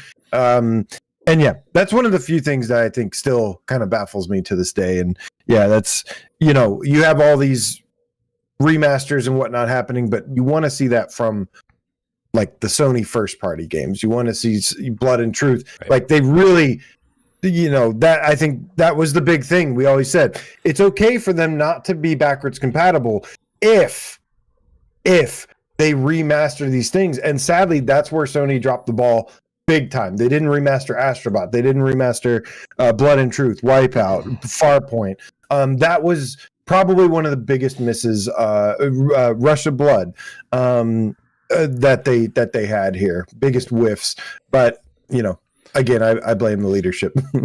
Sure. I mean, the thing is like, they don't need to do these themselves, right? They can totally outsource some of these games to other studios. You know, like, I don't think they probably don't have a very good relationship with Impulse Gear anymore. Impulse Gear is likely not making, you know, a Farpoint remaster or Farpoint 2, but they could absolutely get a different studio to do it. There's tons of these studios that are, you know, more than capable of porting these games and do a really good job of it. But yeah, I don't think this is going to happen. But I do think it's something that we should still be vocal about and continue to ask for. Absolutely. Yeah. So, I mean, you know, there were some leaked sales figures not that long ago regarding some sales, right? And like Astrobot Rescue Mission, it sold 1 million copies. Now, I'm sure a lot of that was when the game went on sale for like $5.99, because like it went on sale for $6 so many times. Every single time there was a massive PSVR1 sale, there was Astrobot for like $6. So, but still, like, that's an insane attach rate, right? 1 out of every 6 PlayStation VR PSVR owners, had owned Astrobot. Like, it would be crazy, man. It would be absolutely crazy to not bring Astrobot Rescue Mission to PSVR2. And you know what? Let's just throw this out as a prediction. We heard recently that Astrobot Rescue Mission, or a new Astrobot game, was coming this year. And again, as the only people talking about Sony's hybrid strategy, because Sony's fucking not talking about it, I think this would be another great example of a game that you could play on the flat screen PlayStation 5 and in VR. And I'm sure that they could get real creative with fun ways to make that happen. I am 100% with you here, Brian. As our one of the other biggest, boldest predictions, screw it, let's go ahead and throw Astrobot in there because Sony needs to make an Astrobot for PSVR 2. Now they're going to have a little bit of a tricky situation because obviously the flat screen audience, with that being a pack-in title for PS5, they're going to have to try and please both parties here. So that's going to be a tricky thing to navigate. However, this is the year that I originally expected Astrobot to happen, though I expect it to be later on in the year. And then seeing that the recent rumor about an Astrobot possibly happening this year as well. I mean, from the way that sounds, even if it's happening this year, it would be happening later in the year. So I think it's a little bit too early for this announcement, but I do think that announcement is coming sometime this year. So screw it. Why not? I just don't know when it's coming, but I do know it is happen. It's got to be happening. So we'll throw it in here just for Gits and Shiggles. Gits and Shiggles. Mm-hmm. How much do I have to pay you to never say that again? $0. Oh, perfect. Paid. I'll Venmo you $0 right after the show. All right, man. What I mean, like, we could certainly go on and on about this. Well, like you said, man, it's fueled a little bit by the rumor. We've first of all, if you go to like any, Sony has made it clear that they like Astro as a staple IP. Like they've actually retained him, but they're severely underutilizing him. But I think they're starting to realize that this is, an IP that has a lot of potential. And that's why it started from a demo and is now becoming like its own thing. But they've got a tricky thing. Like I said, they have to find a way to please both the flat screen audience and, if they announce another Astrobot, and it doesn't have VR support, that's going to be a huge slap in the face to us. Like Agreed. That's going to feel like a huge slap in the face to us. So they have to do this if they, otherwise I'm going to join the whole Sony doesn't support VR care. I'm going to join that whole crowd if they were to do something like that. But I don't think that's going to be the case here. I think they have some plan in place of delivering an Astrobot in VR and for flat, whether it be a remaster of the first game, a brand new game, something. Yeah. Both. They should do both. Listen, Sony hasn't had a real mascot since PS3. I mean, it was definitely Crash Bandicoot for PlayStation 1. What was PS2? Jack and Dexter or Ratchet and Clank? I mean, like Sly wasn't their mascot. Who was their fucking mascot for PS2? But I mean, like PS2 wasn't really. I mean, I guess I guess they had so many mascots on PS2 because like all of their IPs were firing like on all cylinders. Like it was like Kratos, fucking Nathan Drake. No, that was Next Generation. Sorry, but like Jack and Dexter, all these characters. Like it just seemed like they were all these iconic characters. And then then PlayStation 3 was really known for like Sackboy. That's the mascot they used. And then PS4, I don't think they really had one, although I could very well be forgetting something. And then I think Astro is the perfect mascot. That kind of like represents, he was the character that showed off our PSVR 1.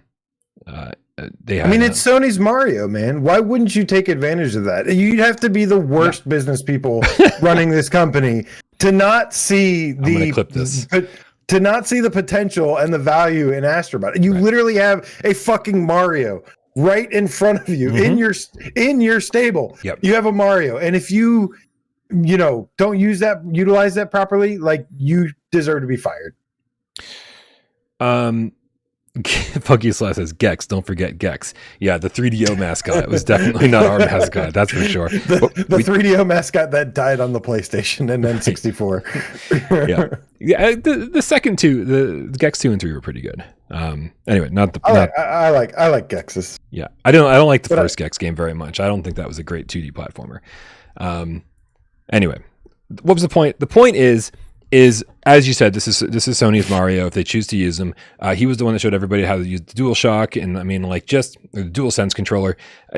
He's becoming more ubiquitous. Like, last generation, PSVR1, PS4, really only VR gamers knew who he was. Right? You might have seen him around, but like, he didn't mean anything to you if you weren't a PSVR1 gamer. Now he means something to everybody who owns a PlayStation 5, regardless of whether you have PSVR2 or not. And so, yeah, use him. It's time to use him, and everybody loves Astrobot. He's adorable. If we don't get a game this year, I quit. Well, I think it's either end of this year or something, maybe first half of next year. All right, if it doesn't get announced this year, I quit. Yeah. But yeah, man, amazing IP, amazing character, and should be definitely be used. I was going to say something else, but I forgot, so never mind. Yeah, what are you going to do? What you can do? Listen, I'm going to throw out something that I don't even believe to be true. Okay. We'll give you one more. Something that doesn't even make sense. Since this is my show and I call the shots, we'll give you one more prediction. I mean, why don't you I'll give you an outrageous one. You give me an outrageous one, and then we can call it a day. How's that? Oh, I already did. I mean, that was Twisted Metal and Astrobot I have two outrageous. Those are outrageous? Ones.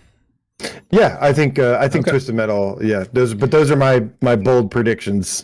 Well, we've got to see Alien VR soon. Aliens VR has been teased by Survios for the better part of a year and a half now. Like, and we've never seen a single screenshot.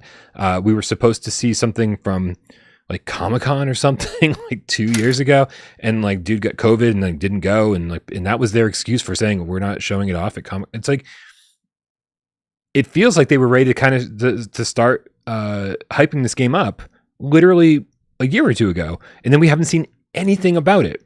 And so, of course, our speculation was that as soon as they talked about Alien VR, everybody said, "Oh man, I hope it's like Alien Isolation."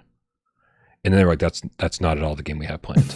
Right? So maybe we have to go back to the drawing board a little bit. It's like, because they keep screwing it up, right? Like they get these great IPs and then they sort of screw it up. Walking Dead Onslaught was like just not a very good Walking Dead game, especially by comparison to what we had. So I think Aliens VR could make an appearance. I think Aliens VR is canceled. Well, if Aliens VR is canceled, I think Survios is canceled. Yeah. Sorry. Yeah. No. I don't know. I have this weird suspicion that I think Survios canceled it or something. Okay. I mean, but I don't know. It could.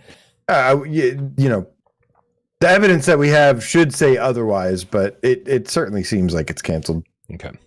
Well, for some reason. Listen, Survios not been going down a great path for a little while, right? Like all of their stuff, where they started off with raw data, it just seemed like they were the ones to be reckoned with. They were the ones making these big VR games, but I think they saw the writing on the wall and went in a very interesting direction with it. Instead of saying, "Hey, we're going to spend a lot of money making these, making each game great," they said, "Hey, we're going to spend less money on each game and just kind of like cast a wider net and see what sells, and not worry too much about making, the quality in each one, making more arcade experiences."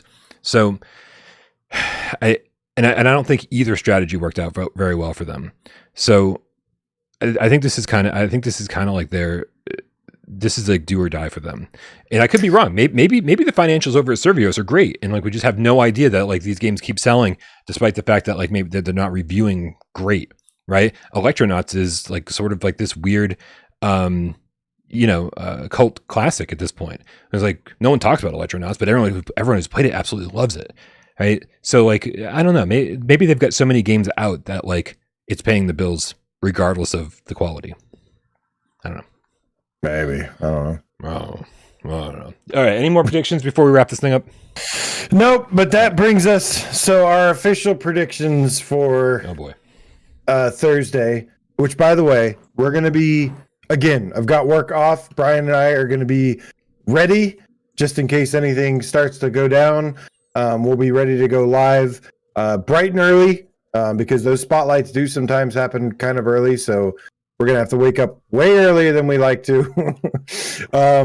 But our predictions are Brian has aliens. I'm not going to put that one. Hey! This is my. Wait. Let's just cross that one out. Like, let's pretend it's not even there. Okay. You want to cancel? You want to cancel that one? Like Servius canceled it. Yeah.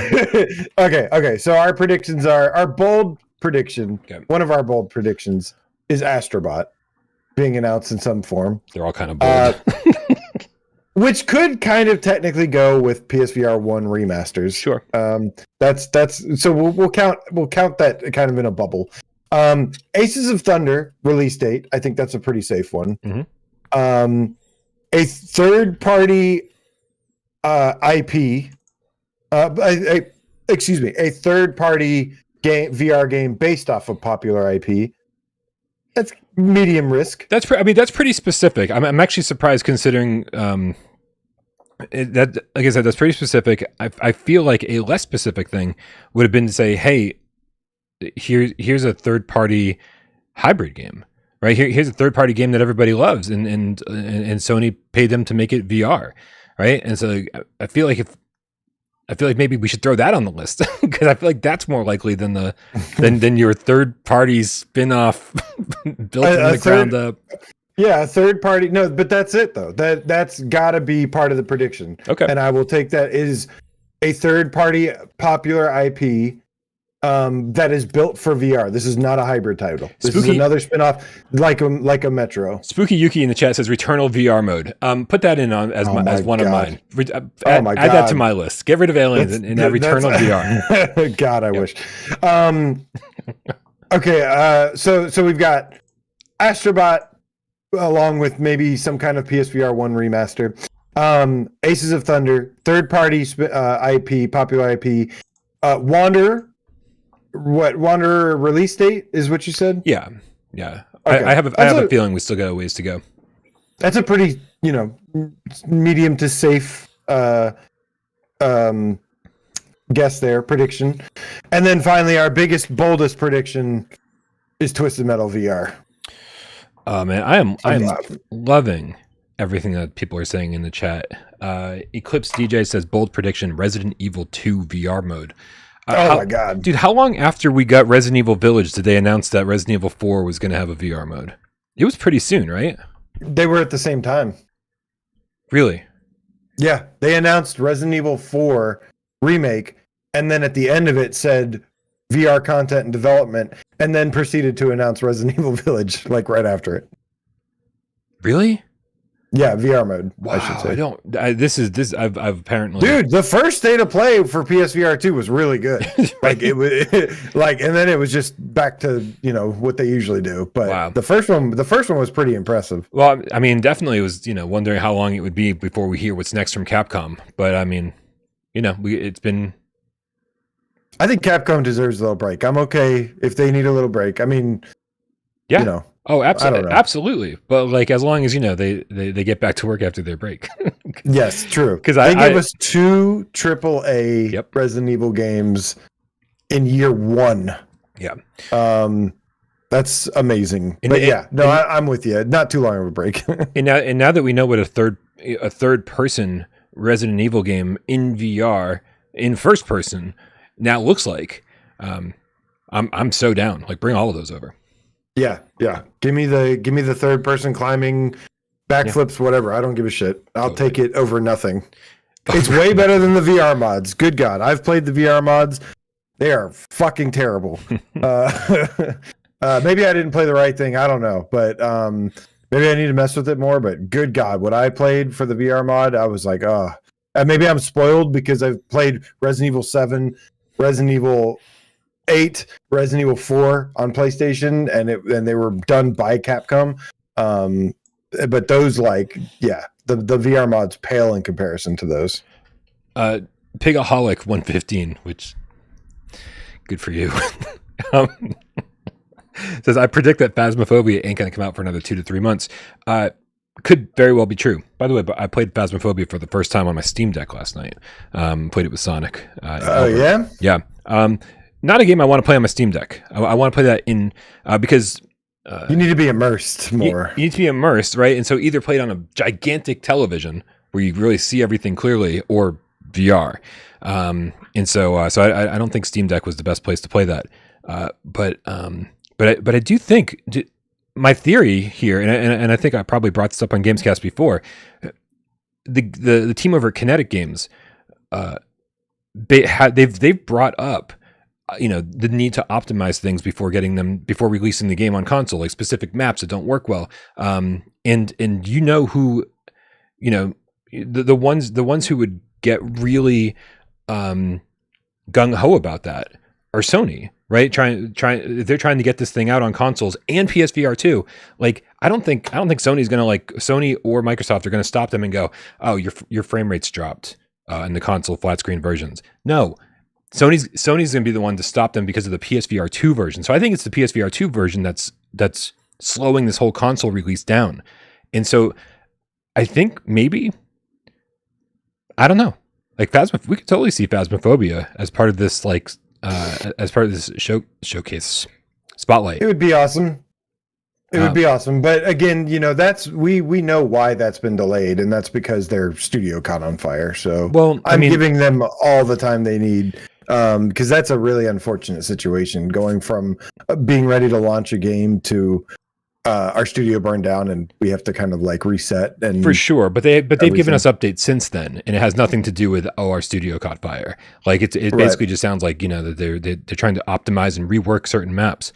So so if they're like constantly in contact with Sony and they're trying to get this through, like maybe at a certain point, like this relationship develops and Kinetic Games works with Sony and they say, hey, oh, absolutely, yeah, show this as part of State of Play, reveal. Not State of Play. Show Spotlight. I keep using every term but Spotlight, AJ. It's driving me insane. But like just finding out a release date, this would be a cool place for a release date, but maybe not. Yeah. I don't know if I see that here, but yeah, the more I talk about it, the less I believe it. especially since the console release, since the console release is also on Xbox, right? It's like exactly. Yeah. So that's what I was thinking, was that it's multi-platform. This isn't like a, hey, we're just doing this with Sony thing. Right. But I don't know. Metro's multi-platform, and that got announced at a State of Play, so true that. You never know. All right. Let's wrap this thing up, man. Let's you ready to do a little 20 questions and get out of here? I is ready. All right, cool. You picked the game, right? I did pick a game sneakily while you were doing the intro. You're not sneaky at all. I can always tell what you're doing. I've got. All right, but I am putting our predictions here. All right. Ready for Thursday. Right here. Did you put them on the left side or the right side? I can't tell which hand you're using. On this side. Your right side? Sure. My right, yes. Hold on, let's steal this. Excellent. All right, man. You need get a sticky note in your hand. I'll go like this and but don't show it. It's a yellow sticky note. Don't show it. Here. I'm gonna pass you the sticky note. There you go. Got it. Thank you. You got it? Sweet. Okay. That's pretty good.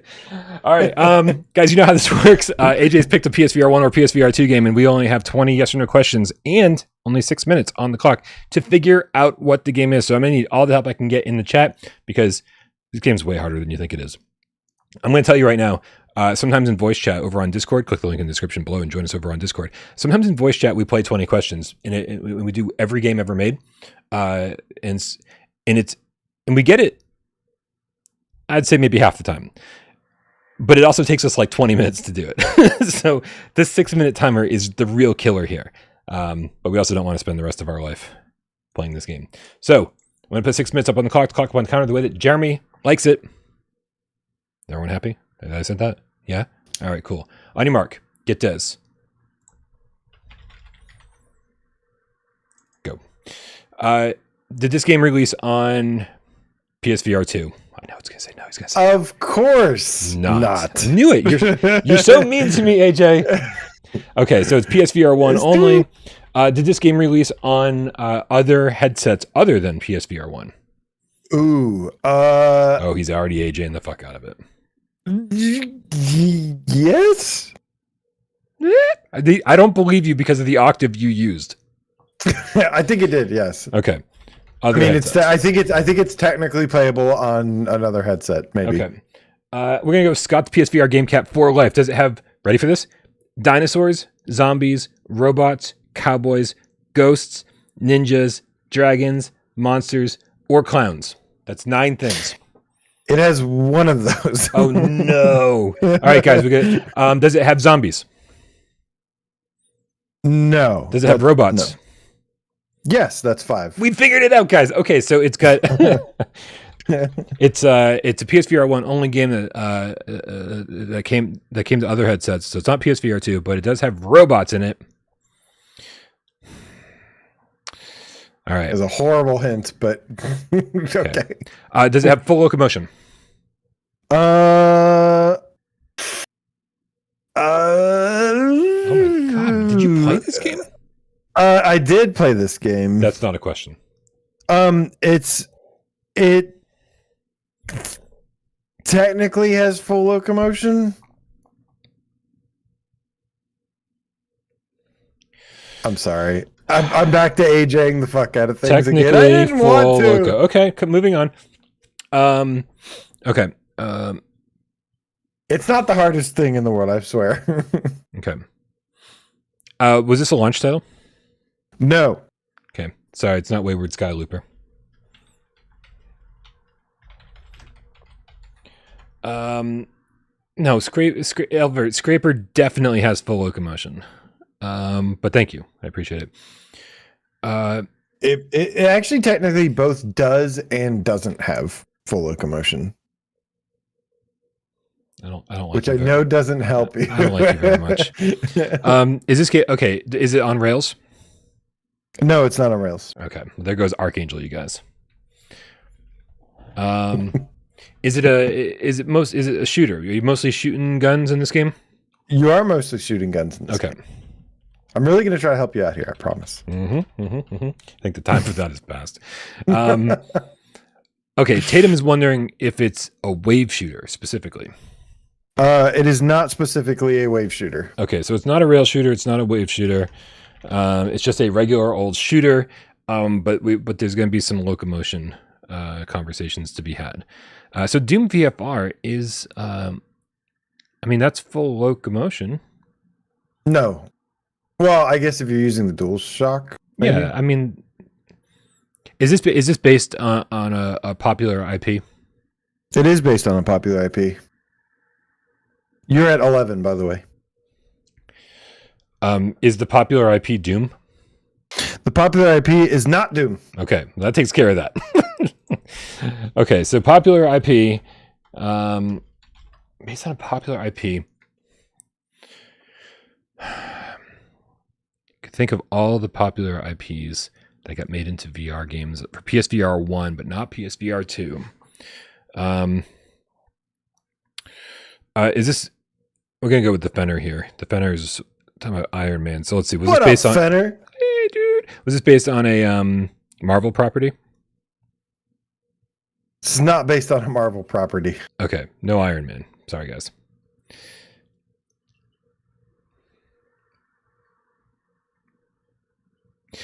Is this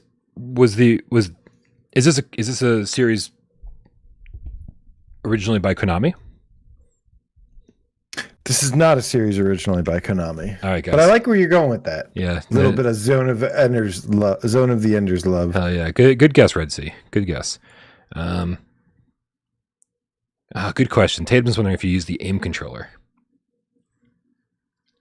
No, you do not use the aim controller. That's 15.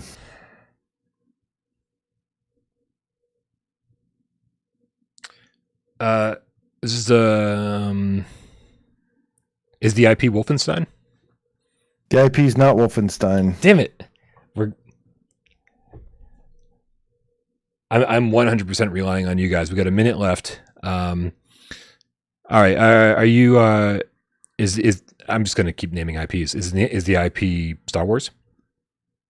The IP is Star Wars. Whoa. That's 17. You're Okay. getting close. Are you mostly in space, flying big things and shooting down other players in this game? Are you flying around in this game? You are flying around in this game. All right, that definitely You helps aged out. the fuck out of that question. Yeah, I really did. Is this also playable flat screen? The answer is yes. It does. It is. At 19 questions, Brian. Yeah. This is playable flat screen as well. All right, AJ, is this Star Wars Squadrons? At the 20th question, or no, I guess that's the guess. Released on, let's see here, October 2nd of 2020 by published by Electronic Arts.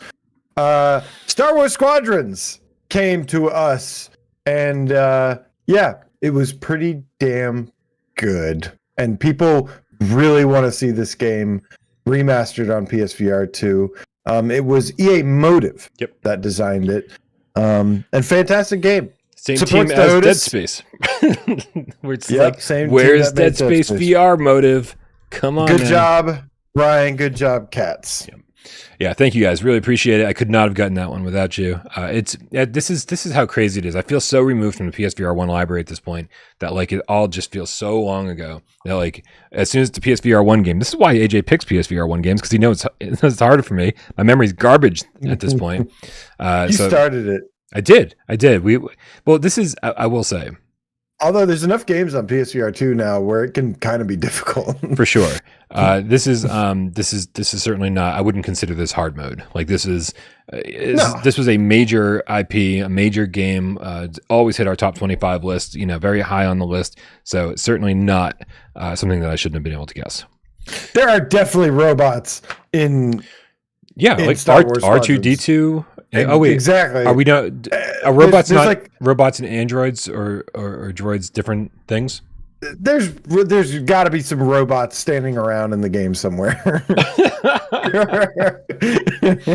Yeah, I'm pretty sure there's a robot vacuum. Okay, like a Roomba or something flying or going around. Looper, the underground Gamecat, the keeper of the 20 questions knowledge, says second time that this was picked. The first was May 10th, 2023, and it was Bryan to Wes. So Wes guessed it in 15 questions. Wes, you did better than I did. Very nice.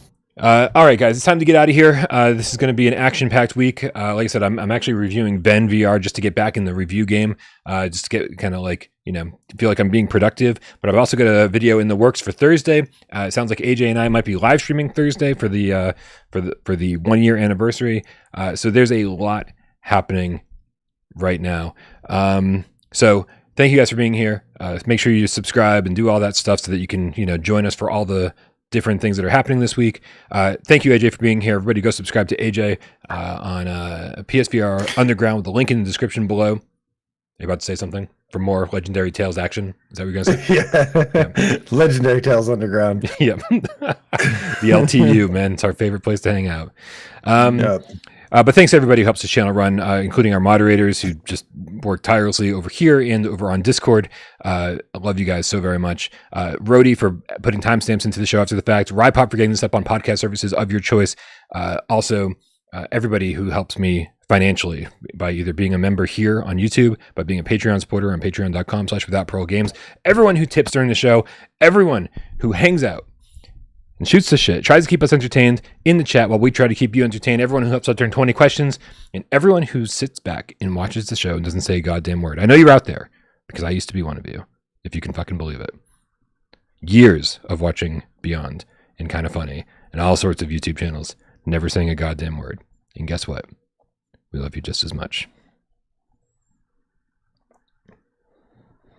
Kill the motherfucking cat, Brian, because I want to say see you guys on Wednesday to Mark, Poppin', Pringles, Leaf. Thank you so much, man. Mark, yo, the Sleepless Night Underground Game Cat. When we going to hook up an LT, Mark, yo, we need to get you and Bambino together. We need to get the Zenith squad together in some Legendary Tales, baby. Kirk Canham, thank you so much, Did you say man. Kirk Cameron's here? Kirk Cameron. Wow, all you have to do is say Catholic and he just shows up. Kirkanum, Melchiah, the soul-reaving Gamecat, Raziel. Thank you so much, my friend. Says, what should hopefully be final eye procedure tomorrow. Whoa. Wish me luck. Thanks, Bryan and AJ. You guys rock. Good luck to you, Raziel, the Gamecat. Yes, man. Yeah, he's been troopering through it. And so, yeah, once he gets this corrected, hopefully he can get back to enjoying PSVR2 to the fullest. The Fenner, PSVR2, thank you so much for the donation. Love you too, homie. Says, love you guys. Hyped for the 22nd. Hashtag my boys. Thanks, Fenner. Thank you so much, Fenner. Long time PSVR, vocal PSVR supporter right there. Silver Nexus, thank you so much, my homie. Says, take care, be merry, and game on Gamecats. Salvador, my other dude in the house tonight, says, peace out, everyone. Catch y'all in the replay. We have always lived in the Castle Mary Cat. You rock. No, you rock. L. Vert in the house tonight. GG. Chris Forthenberry, thank you so much, man. Dan Kiefer, good to see you. Says, good night, Game Jar Jars. Game Cat Photo Another says, hit the wall, AJ. There, I hit the wall. It wasn't very hard, but I hit the wall. I heard it. Oh, you did? Okay, good. Chrome Colossus, thank you so much, man. He's getting so mad because I said there was robots in. But it turns out there's a plot twist. He's just hangry. Go get you something to eat, man. You want me? I'll make you a sandwich. Awesome Tatum, 2 years. Ben L of the Gamecat Army. Now that is a name I haven't heard in a long time. What up? Ben L says, back into Legendary Tales for me. Hell yeah, let's go. That's another cat, a Zenith cat we need to get. I need to group up with there. Mark Smith, thank you so much, man. Regos Pantaleon says, meow. Scott the PSVR Game Cat for life. See you on West Day, my friend. Ian Marsh, happy anniversary, mom and dad. Thundercat, he says, night, AJ and friend. I'm so glad you guys think this is funny. Legend. Oh, I love this so much. I love this so much. Oh man, appreciate you, Cats. Bryan, from now on, in reference to Melchiah here, Soul Reaving Game Cat. Anytime someone complains about the PSVR2's resolution, it's still blurry. I tried everything; it's still blurry. We're gonna tell them to go get eye surgery. That's our new response. Eye surgery. There you go. Okay. AJ, we have a choice. I can only see the smallest of thumbnail here, but we're right between a couple of days here. We can do one from the 18th or the 21st. One of these looks way more interesting than the other. Here we go. We'll do it from the 18th because that was yesterday. That's closer. You ready for this? What happened, Bryan? Yeah.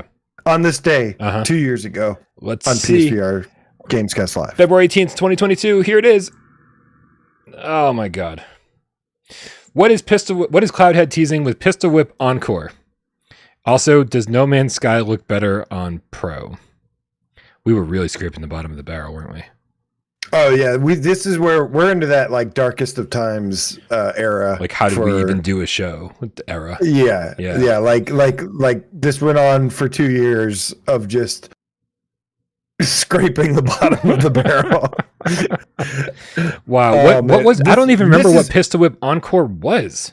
Bryan, this is post Wanderer and Zenith Launch. The period where there was just nothing ever again. Where there was 5 of us that still liked our PSVRs. Well, and even then, I think we wavered. Dude, what was Pistol Whip Encore? Like, I don't even fucking remember that. Like, Pistol Whip's had so many updates that there's been so many things that all the campaign ones were really, really interesting. I don't remember Encore in the slightest. Yeah, it wasn't anything super special. It was just some. I think there was maybe a couple new songs, but it was like where they unveiled like the new mode for Pistol Whip. Like now there's like a new customization and all this stuff, and it was like, great. And then did No Man's Sky look better on Pro? I think it did, right? Like it did get patched where it did look better. Yeah. Not as good as PS5. But it came close. Man, I do remember when No Man's Sky first came out and what we put up with. Like, that game was fucking blurry, but it had everything, right? So we put up with a lot because there was so much there. But man, it was so blurry. It was one of the blurriest PSVR 1 games. I remember you just get used to it after a while. You're like, it's actually not that bad, but you were just because you were in it like all the time. Well, I liked going underwater, and underwater looked better than above ground. Mm-hmm. So I had a little bit of an advantage there. Like it still looked kind of blurry, but it's like, hey, you're underwater. It looks blurry underwater anye. So. because underwater is blurry. Haven't you ever opened your eyes underwater? Underwater is blurry. Exactly. I love it. Awesome. Oh, man. All right, man. Well, that's going to do it. Listen, everybody have a great night, great week. We'll see you, I'm sure, before you know it. We love you all.